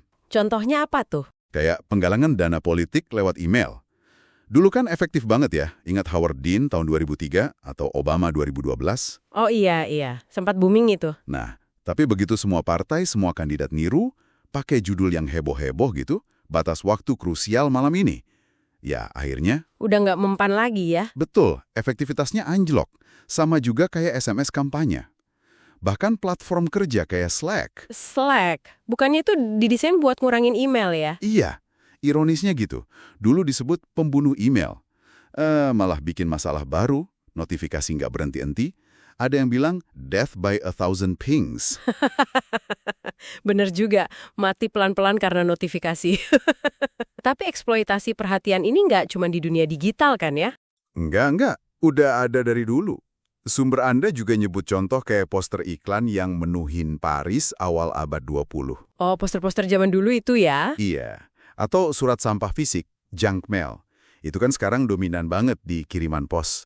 Di Amerika tahun 2015, perbandingannya 18 surat iklan buat satu surat pribadi. Gila, 18:1. Intinya sama kayak kata Brunton tadi. Mereka buang-buang waktu kita demi keuntungan mereka. Iya. Balik lagi ke masalah intinya ya. Informasi nggak terbatas, perhatian kita terbatas banget ya. Betul. Buat spammer, biaya kirim spam kan nyaris nol ya. Tapi buat kita yang keganggu, biayanya mahal. Waktu, fokus. Terus gimana soal AI? Kayak ChatGPT gitu. Apa bisa jadi solusi buat nyaring spam atau konten nggak jelas ini? Materinya agak skeptis sih soal itu. Malah ada skenario yang disebut kiamat yang membosankan. Kiamat yang membosankan. Gimana tuh? Jadi gini, AI bikin konten panjang-panjang, terus AI lain tugasnya meringkas konten itu. Kayak lingkaran setan aja. Wah, jadi nggak selesai-selesai ya masalahnya? Kayak hukum besi gitu, teknologi yang jago nyaring perhatian, biasanya jago juga bikin penangkap perhatian baru. Ini jadi ingat argumen lama soal batas pertumbuhan atau limits to growth tahun 72 yang ngomongin lingkungan. Oh, yang soal sumber daya alam terbatas itu ya?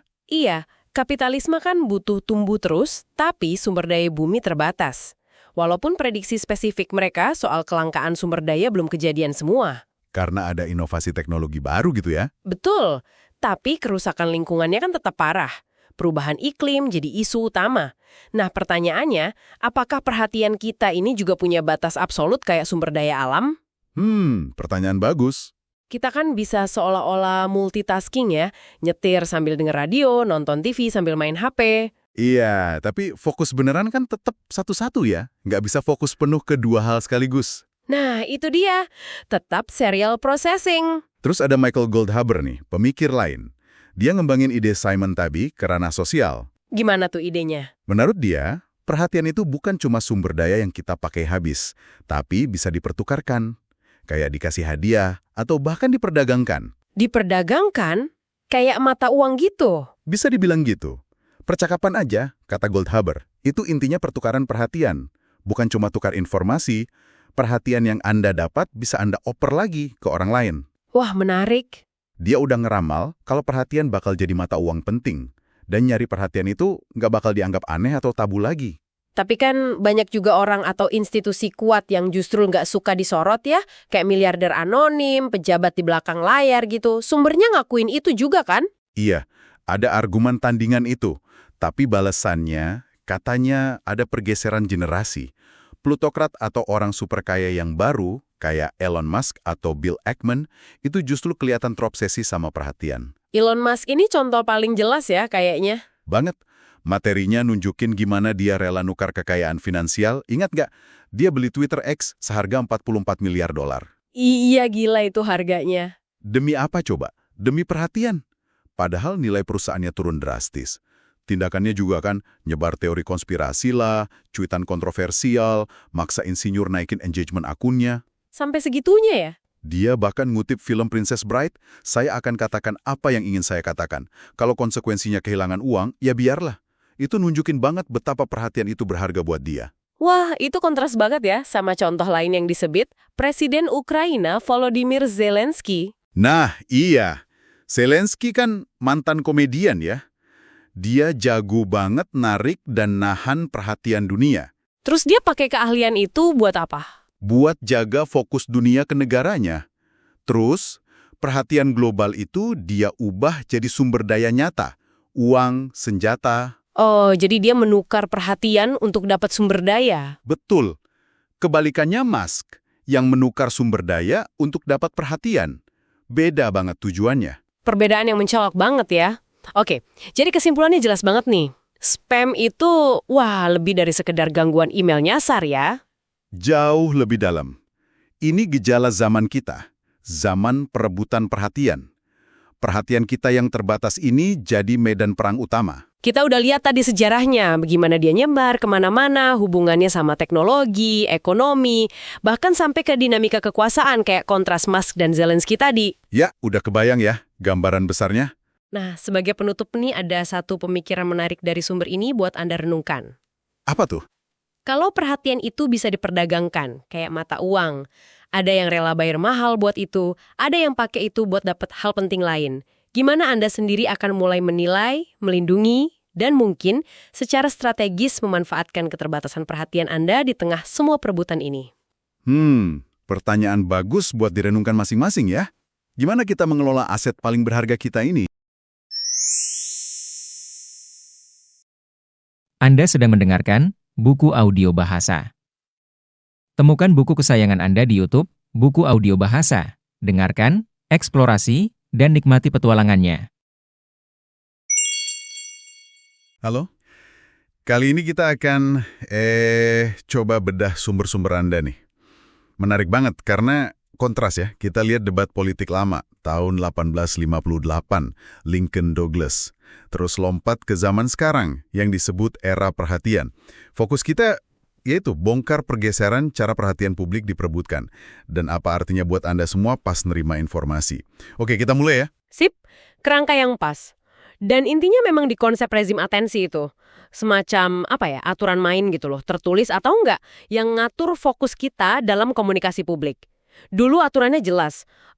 Sekarang kok rasanya goyah banget. Dan ini mengubah banyak hal. Coba kita mundur dulu deh ke 1858. Debat Lincoln Douglas. Formatnya itu, wah gila juga ya. Pembicara pertama 1 jam. Terus yang kedua balas 90 menit. Terus yang pertama ngomong lagi 30 menit. 3 jam. 3 jam, betul. Itu kan bukan cuma pidato biasa ya. Kayak tontonan massal gitu. Tapi bahasanya, katanya padat banget ya. Rumit. Iya, padat dan kompleks. Misalnya Douglas jelasin soal kedaulatan populer. Itu kan konsep yang butuh penjelasan detail. Kedaulatan populer. Maksudnya penduduk wilayah yang nentuin soal perbudakan sendiri gitu. Nah, persis itu. Dan justru karena rumit dan lama ini, debat itu dianggap model diskusi demokrasi yang ideal waktu itu. Format panjang, bikin ide-ide yang, jelimet bisa dibahas tuntas. Ini nunjukin rezim attention yang kuat. Aturan formalnya jelas, durasi bicara tadi. Terus ada fokus substantif yang tunggal, perbudakan. Tunggal ya. Iya. Padahal kan mereka lagi rebutan kursi Senat Illinois. Negara bagian bebas perbudakan. Bener banget. Ini luar biasa. Fokus ini juga bukan tiba-tiba muncul. Ini hasil kerja keras gerakan abolisionis loh. Mereka yang maksa isu ini jadi pusat perhatian nasional. Lewat pamflet, novel, macam-macam caranya. 3 jam, fokus satu isu, bahasa rumit. Susah ya ngebayanginnya sekarang. Kontras banget pasti sama era berikutnya. Terus gimana kata orang kayak Neil Postman soal perubahan ini? Oke, Postman ini kan kritikus media ya. Di bukunya Amusing Ourselves to Death, dia bilang TV itu mengubah kita. Dari budaya baca tulis yang dalam, jadi budaya visual. Yang menghibur sih, tapi dangkal. Dia bandingin 2 ramalan distopia. Orwell, di mana informasi dikontrol ketat, sama Huxley, di mana informasi banyak tapi nggak relevan, bikin kita pasif. Terus, menurut Postman, yang mana yang lebih kejadian? Dia ngerasa visi Huxley yang lebih kena ke kita. Nah, terus ada lagi George Saunders, tahun 2007, dia pakai analogi bagus. Kayak ada pria bermegafon di pesta. Suaranya paling kenceng, paling simple, itu yang dominan. Diskusi jadi cetek, topik loncat-loncat. Oh, jadi dari fokus yang dalam tadi, sekarang jadi kayak keriuhan orang pakai megafon ya? Ini yang dimaksud era perhatian itu? Tepat. Rezim atensinya, aturan main perhatian publik tadi, formal atau substantif, kayak udah ambruk aja. Era digital, internet, bukannya bikin diskusi jadi mendalam lagi kayak zaman cetak, malah kebalikannya. Kayak kata Saunders, semua orang dikasih megafon. Hasilnya ya bukan obrolan yang lebih baik, tapi noise. Di mana dapat perhatian itu jadi tujuan utamanya. Udah bukan lagi alat buat persuasi. Udah beda ya tujuannya. Dulu kan raih perhatian, baru yakinkan. Nah, model lama itu udah geser. Sekarang perhatiannya itu sendiri yang jadi goal. Dan disinilah, menurut sumber Anda, muncul orang kayak Donald Trump. Yang kayaknya ngerti banget aturan main baru ini ya. Strateginya kan pokoknya dapat perhatian sebanyak mungkin, bahkan kalau negatif. Ini benar-benar kebalikan logika politik lama dong. Betul. Mirip prinsipnya P.T. Barnum itu. Sebut nama saya dengan benar, nggak peduli apa yang kamu katakan. Politisi biasa kan butuh citra positif buat meyakinkan orang. Perhatian itu cuma langkah awal. Tapi buat Trump, perhatiannya itu sendiri udah jadi hadiahnya ya. Menurut analisis di sumber ini, iya. Logikanya gini, dengan terus-menerus bikin kontroversi soal isu tertentu, misalnya imigrasi, lewat omongan soal dinding perbatasan, larangan muslim, dia berhasil naikin salience isu itu. Salience, maksudnya tingkat kepentingan isu itu di kepala pemilih gitu. Iya, jadi isu itu jadi top of mind, jadi penting banget buat pemilih. Nggak peduli kebijakannya sendiri populer atau enggak. Contohnya kelihatan di word cloud kampanye 2016, Clinton identik sama emails, Trump sama Mexico immigration. Wow, jelas banget ya perbedaannya ya. Tapi strategi ini ada risikonya juga kan? Nggak selalu berhasil. Tentu ada harganya, rating popularitas pribadinya cenderung rendah, terus kalah suara populer nasional, dan strategi ini nggak otomatis bisa di copy-paste. Kita lihat contoh kayak Kari Lake atau Vivek Ramaswamy, mereka dapat banyak perhatian tapi ujung-ujungnya malah kehilangan dukungan. Jadi intinya tetap ya, di era perhatian ini, rebutan fokus itu seringkali lebih penting dari isi argumennya. Persis, pertarungannya jadi soal merebut perhatian, kadang mengalahkan substansi debatnya itu sendiri. Oke, jadi kesimpulan besarnya nih, ada pergeseran fundamental banget ya. Dari diskusi terstruktur buat persuasi kayak debat Lincoln-Douglas, ke arena yang agak kacau ya, di mana perhatian positif atau negatif itu yang jadi rebutan utama. Tantangannya geser nih, bukan lagi gimana menang argumen, tapi mungkin gimana dapat perhatian dulu biar bisa berargumen. Nah, itu dia. Dan ini ninggalin pertanyaan penting buat Anda renungkan. Kita mungkin masih berharap ruang publik kita itu kayak debat yang teratur. Tapi fondasinya, rezim attention tadi udah goyah. Kalau kondisinya gini, gimana sebaiknya kita bersikap di ruang publik yang seringkali sensasi ngalahin substansi? Kira-kira bentuk komunikasi yang bermakna itu kayak gimana ya di tengah semua keriuhan ini? Perlu kita pikirin bareng-bareng. Anda sedang mendengarkan buku audio bahasa. Temukan buku kesayangan Anda di YouTube, buku audio bahasa. Dengarkan, eksplorasi, dan nikmati petualangannya. Selamat datang kembali. Hari ini kita mau bahas topik yang relevan banget lah ya di zaman sekarang. Soal gimana perhatian publik itu jadi kayak barang paling dicari gitu, diperebutkan apalagi di politik sama media. Iya betul, jadi komoditas utama ya sekarang. Nah, sumber kita kali ini dari analisis yang menarik banget nih, tentang gimana fokusnya itu geser.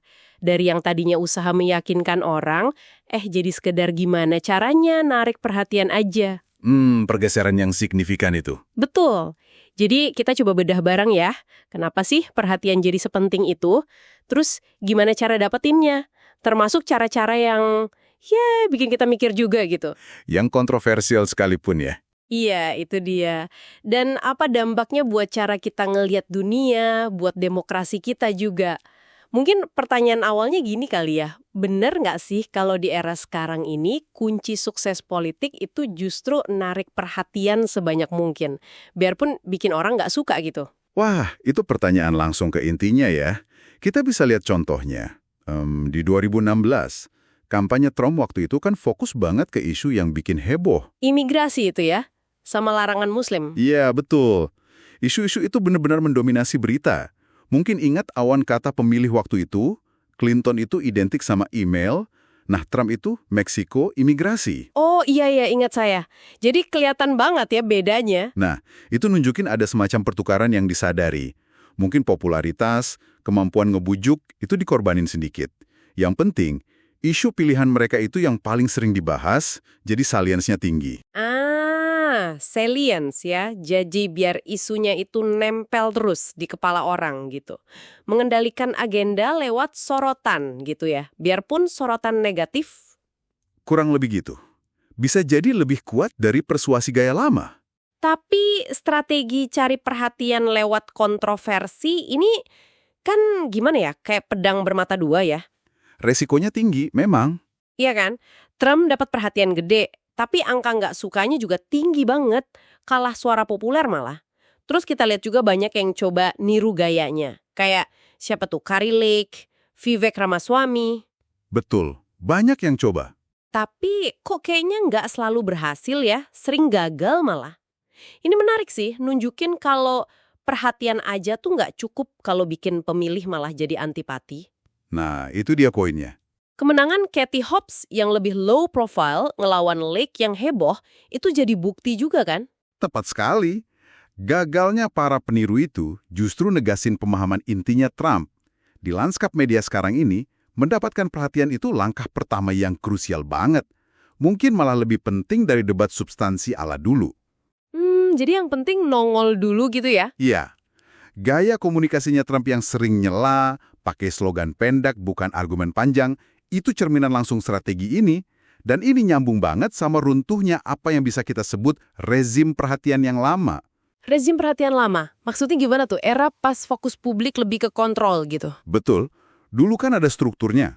Ada koran-koran besar, siaran berita TV yang jadi pusat informasi, bahkan ada etiket giliran bicara lah kalau ngobrol. Oh, jadi kayak ada penjaga gerbang informasinya gitu ya. Saya jadi ingat gerakan sejarah kayak abolisionisme atau hak sipil. Martin Luther King Jr. kan jago banget tuh manfaatin TV. Itu berarti masuk rezim itu ya?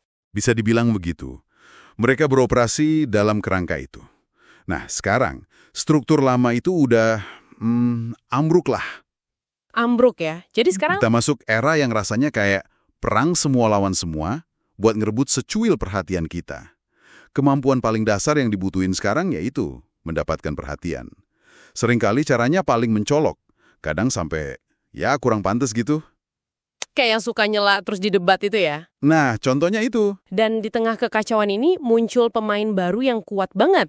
Platform digital. Google, Facebook, X, TikTok. Mereka ini jadi kayak penjaga gerbang baru buat arus perhatian. Penguasa baru bisa dibilang. Tapi tujuannya beda banget sama penjaga gerbang yang lama. Beda gimana tuh? Tujuan utama mereka, ini yang penting, bukan buat bikin diskusi publik jadi sehat atau bantu kita bikin keputusan yang lebih baik. Tujuan mereka itu, ya, memonetisasi perhatian kita. Cari duit dari perhatian kita ya.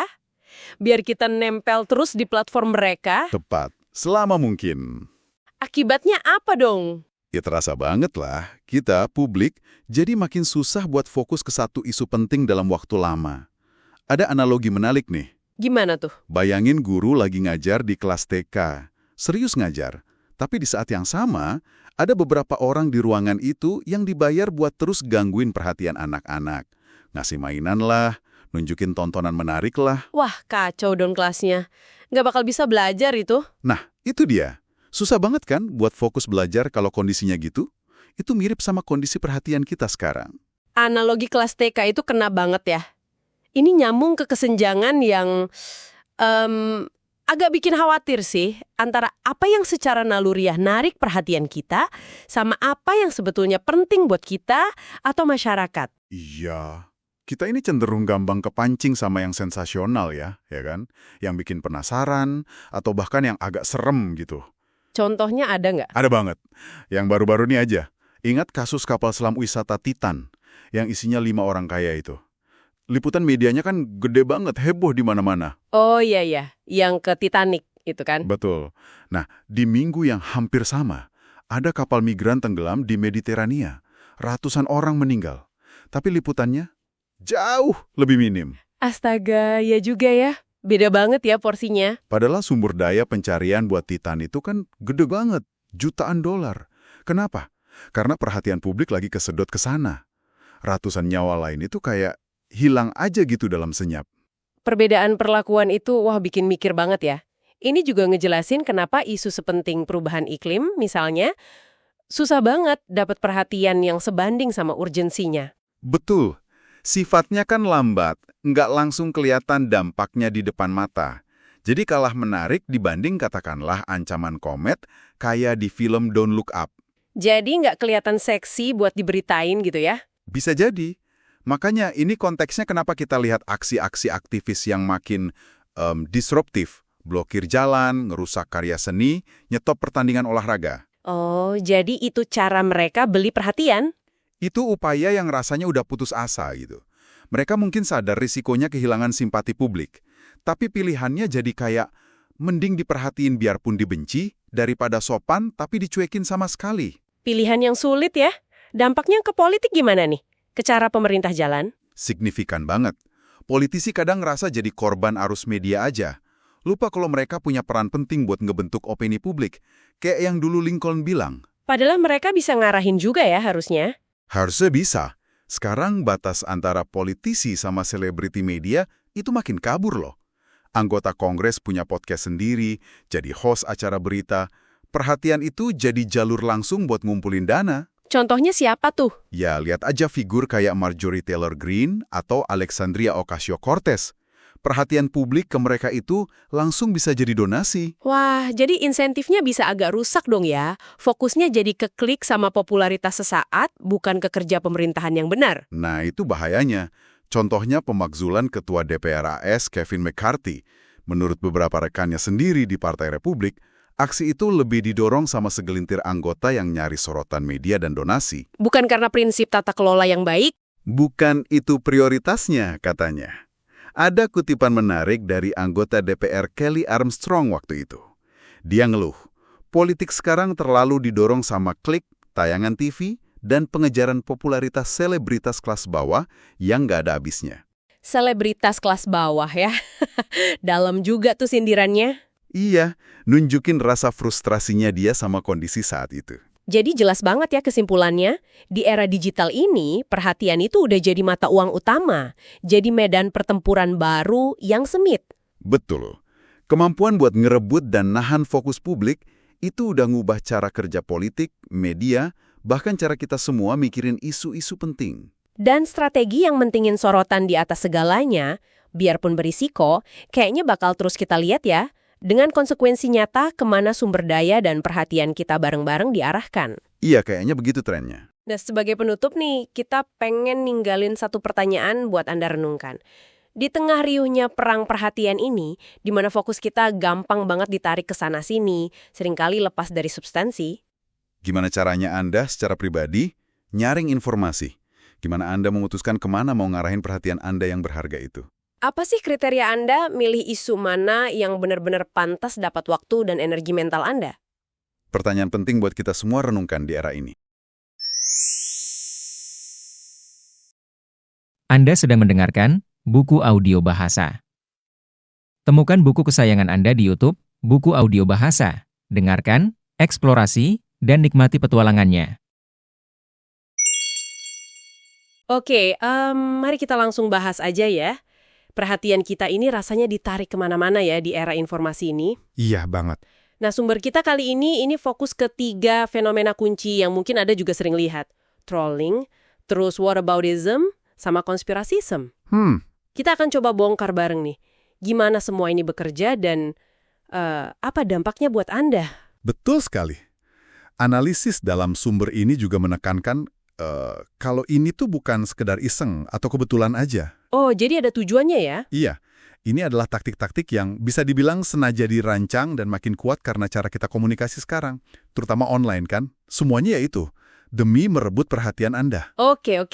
Yuk kita lihat lebih dalam. Siap. Kita mulai dari yang pertama, trolling. Ada contoh menarik nih dari sumbernya, cuitan dari akun Partai Republik di Komite Kehakiman DPR AS, isinya cuma 3 kata. Kanye, Elon, Trump. Kenapa ya 3 nama ini? Nah, yang menyatukan mereka, menurut analisis ini, itu bukan cuma soal popularitas biasa, Terus apa dong? tapi lebih ke kemampuan mereka buat memicu polarisasi, justru lewat perhatian negatif. Perhatian negatif maksudnya? Jadi mereka ini digambarkan kayak haus kontroversi gitu. Bedalah sama figur kayak Taylor Swift yang mungkin lebih cari perhatian positif. Nah, perhatian negatif ini jadi semacam, ya, umpan. Oh, kayak mancing ikan pakai umpan yang warnanya nyolok gitu ya, biar dapat perhatian ikannya? Persis. Dan di dunia maya, ini jadi lebih gampang kan? Soalnya kita nggak berhadapan langsung. Betul juga. Orang jadi, ya lebih berani ngomong kasar atau provokatif, hal-hal yang mungkin nggak akan mereka ucapin kalau ketemu muka. Masuk akal. Tepat. Keterlepasan ini, kata sumbernya, itu bikin orang malah nyari pengalaman di perhatian. Gimana tuh maksudnya? Ya, apapun bentuk perhatiannya gitu. Bahkan yang negatif sekalian, karena rasanya tuh mirip-mirip koneksi sungguhan. Padahal ya bukan. Wah, Dan platformnya sendiri kan dapat untung dari interaksi. Jadi konten yang provokatif malah kayak dapat angin gitu. Jadi makin didorong ya. Bisa dibilang gitu. Umpan yang paling mengkilap, paling menarik perhatian seringkali malah yang paling kasar atau ofensif. Tapi ini kan jadi dilematis juga ya. Sering kita dengar saran, jangan kasih makan troll gitu kan? Iya, betul. Tapi kalau kita diamin aja, kadang pelecehan atau ujaran kebencian itu bisa makin parah. Analisis ini bahkan nyinggung kemungkinan ada kaitan antara budaya trolling di forum online sama motivasi pelaku kekerasan ekstrim. Nah, itu dia. Itu poin yang krusial banget. Ini kan jadi tantangan berat juga buat media. Gimana coba cara ngeliput tragedi tanpa malah ngasih panggung yang justru dicari sama pelaku? Betul, itu dilema yang rumit banget. Nah, selain trolling yang ngejar perhatian negatif, ada lagi nih taktik lain yang mainin fokus perhatian kita. Whataboutism. Whataboutism. Saya pernah dengar istilah ini. Katanya muncul di Irlandia Utara tahun 70-an ya? Betul, Terkait pembelaan IRA, betul. terus dipakai juga sama diplomat Soviet dulu kalau dikritik soal HAM. Mereka balasnya bagaimana dengan, nunjuk masalah lain kayak apartheid di Afrika Selatan gitu. Ya, itu sering banget dianggap sebagai cara buat ngalihin isu. Secara teknis itu disebut tu quoque fallacy, artinya kamu juga. Oh, jadi nyerang balik ya? Iya, kalau dikritik, balas kritik ke si pengkritik. Tapi, analisis ini juga ngelihat sisi lainnya. Whataboutism itu bisa juga jadi cara buat mempertanyakan, kenapa sih kita fokus ke satu isu ini aja, kenapa bukan isu yang lain?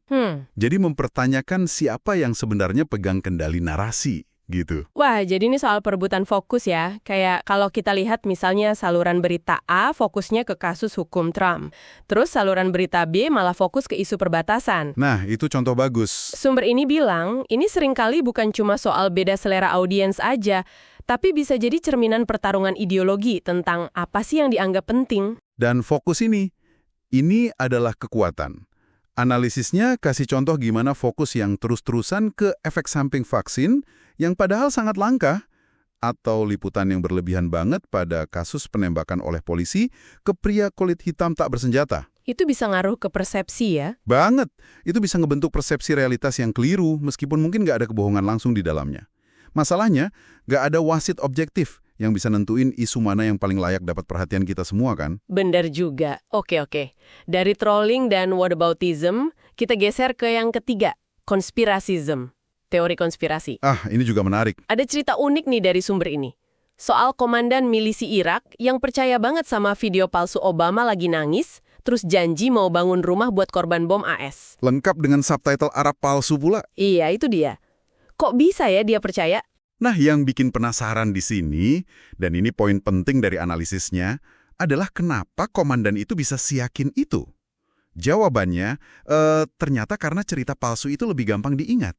Lebih gampang diingat? Dan lebih menarik perhatian daripada kenyataan brutal yang membosankan dari kebijakan AS yang sebenarnya, yang mana mungkin cuma pengabaian aja. Oh. Realitasnya kan suram, ceritanya datar. Nah, cerita palsunya ini justru hidup dan mengejutkan, bikin orang noleh. Wah, jadi teori konspirasi itu laku karena seringkali jadi cerita yang lebih bagus gitu ya? Bisa dibilang gitu, terasa lebih bernilai berita dibanding kebenaran yang biasa-biasa aja. Contohnya mungkin klaim kecurangan pemilu 2020 di AS itu ya, cerita konspirasi yang rumit gitu kan jelas lebih narik perhatian. Jauh lebih menarik daripada kenyataan simpel bahwa seorang kandidat kalah karena kurang populer aja. Masuk akal sih. Persis. Teori konspirasi itu kan memuaskan bias konfirmasi kita. Terus ngasih sensasi kayak tahu rahasia gitu. Oh iya bener. Dan kadang nawarin ilusi bahwa ada elit yang super kompeten, meskipun jahat, yang ngendaliin semuanya. Di dunia yang rebutan klik kayak sekarang, info palsu yang heboh seringkali menang lawan fakta yang mungkin agak membosankan. Apalagi kalau penjaga gerbang informasi tradisional udah melemah. Oke. Jadi kalau kita tarik benang merahnya nih, apa artinya semua ini buat Anda, para pendengar? Trolling, whataboutism, conspiracism, ini semua bukan fenomena acak ya ternyata. Bukan sama sekali. Tapi strategi yang makin subur di dunia online kita, tempat perhatian itu jadi kayak mata uang utama. Sumber ini menggambarkannya cukup dramatis ya, seolah kesehatan mental kolektif kita goyah di ambang kegilaan. Gambaran yang kuat ya. Iya, jadi susah mau debat substansial kalau satu pihak bisa seenaknya aja ngalihin isu atau lempar umpan kontroversi kan? Betul. Analisis ini ngasih gambaran lingkungan informasi kita tuh emang kayak dirancang buat mecah fokus kita. Bikin diskusi yang sehat jadi, ya ampun, super sulit. Kayak apa tuh perumpamaannya? Ibaratnya kayak mencoba meditasi di tengah hingar-bingal pasar malam. Susah banget kan? Banjir informasi, yang bener yang salah, terus aja ngegempur kita. Wah, bener juga. Ini jelas tantangan besar buat kita semua ya. Gimana caranya Anda menavigasi semua ini?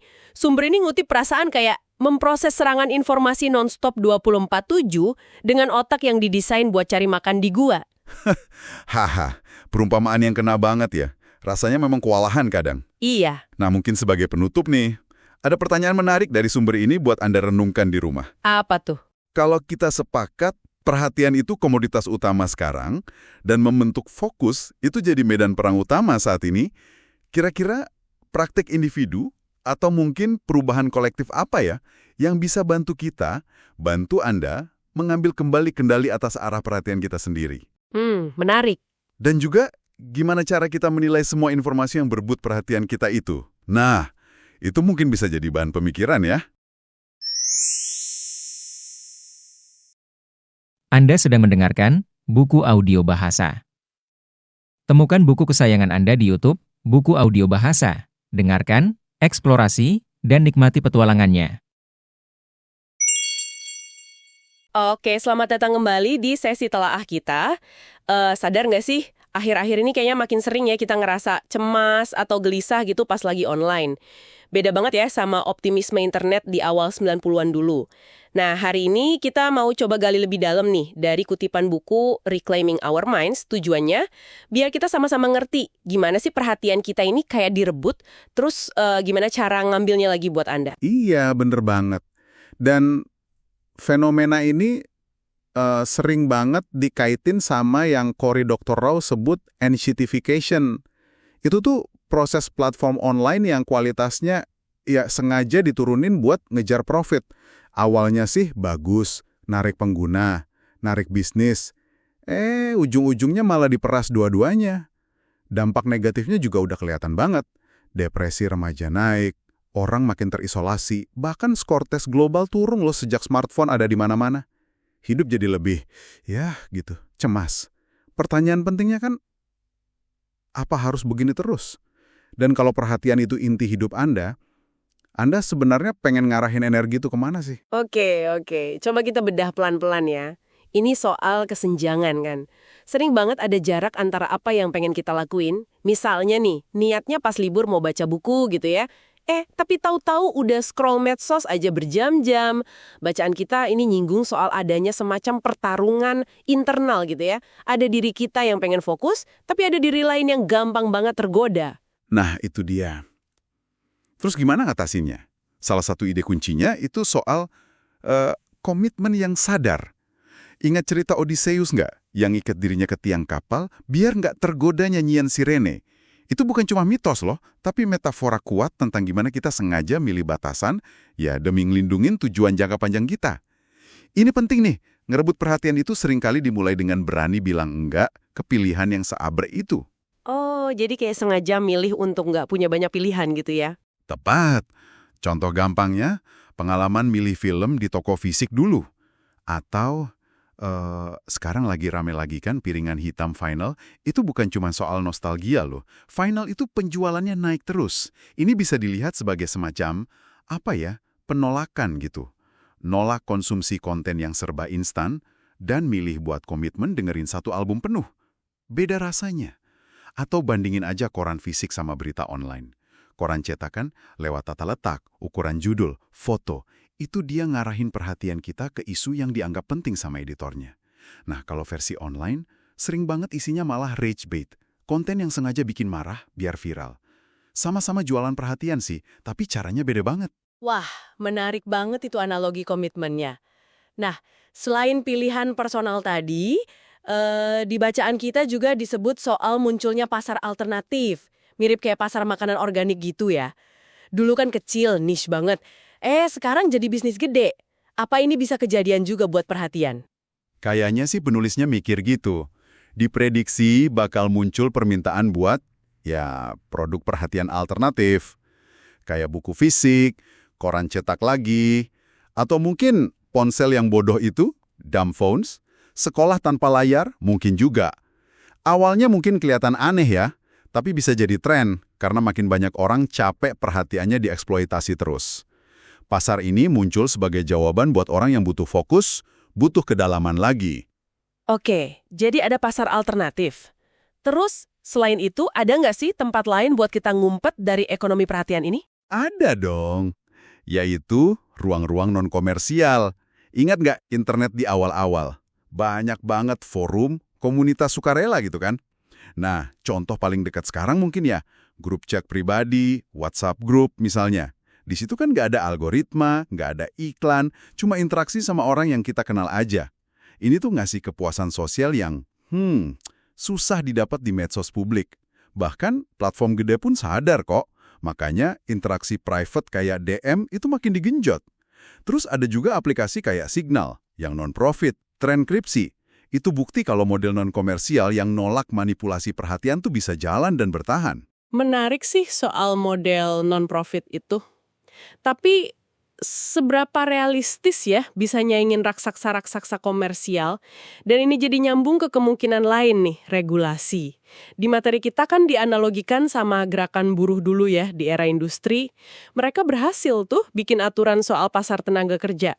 Upah minimum, batas jam kerja. Pertanyaannya, perlu nggak sih gerakan kayak gitu buat atensi kita? Nah, itu pertanyaan penting banget.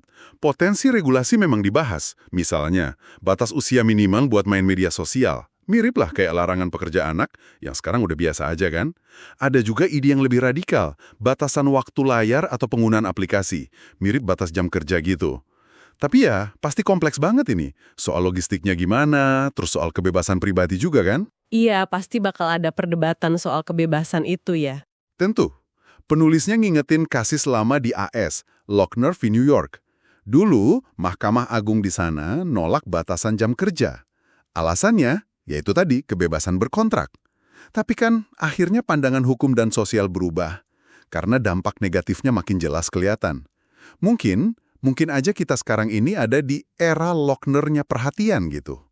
Perdebatan global soal TikTok, soal batas usia, itu nunjukin kayaknya ada potensi pergeseran pandangan. Lagi terjadi nih sekarang.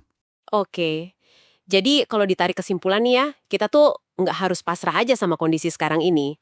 Ada beberapa jalan keluar lah ya, bangun komitmen pribadi kita, dukung pasar-pasar alternatif tadi, jaga ruang non-komersial, dan ya mungkin dorong regulasi juga. Intinya sih usaha buat ngerebut kembali kendali atas perhatian kita. Betul. Dan sebagai penutup, ada satu pertanyaan reflektif nih dari teksnya, buat Anda bawa pulang. Coba deh renungkan, waktu luang Anda itu beneran dipakai buat ngelakuin apa yang Anda mau? Atau jangan-jangan, tanpa sadar, logika komodifikasi perhatian ini udah nyusup ke momen-momen paling personal kita. Kita nggak harus nerima ini gitu aja. Ini soal kemungkinan kita bangun dunia di mana perhatian, aset paling berharga kita, bisa kita arahin kemana kita secara sadar memang menginginkannya.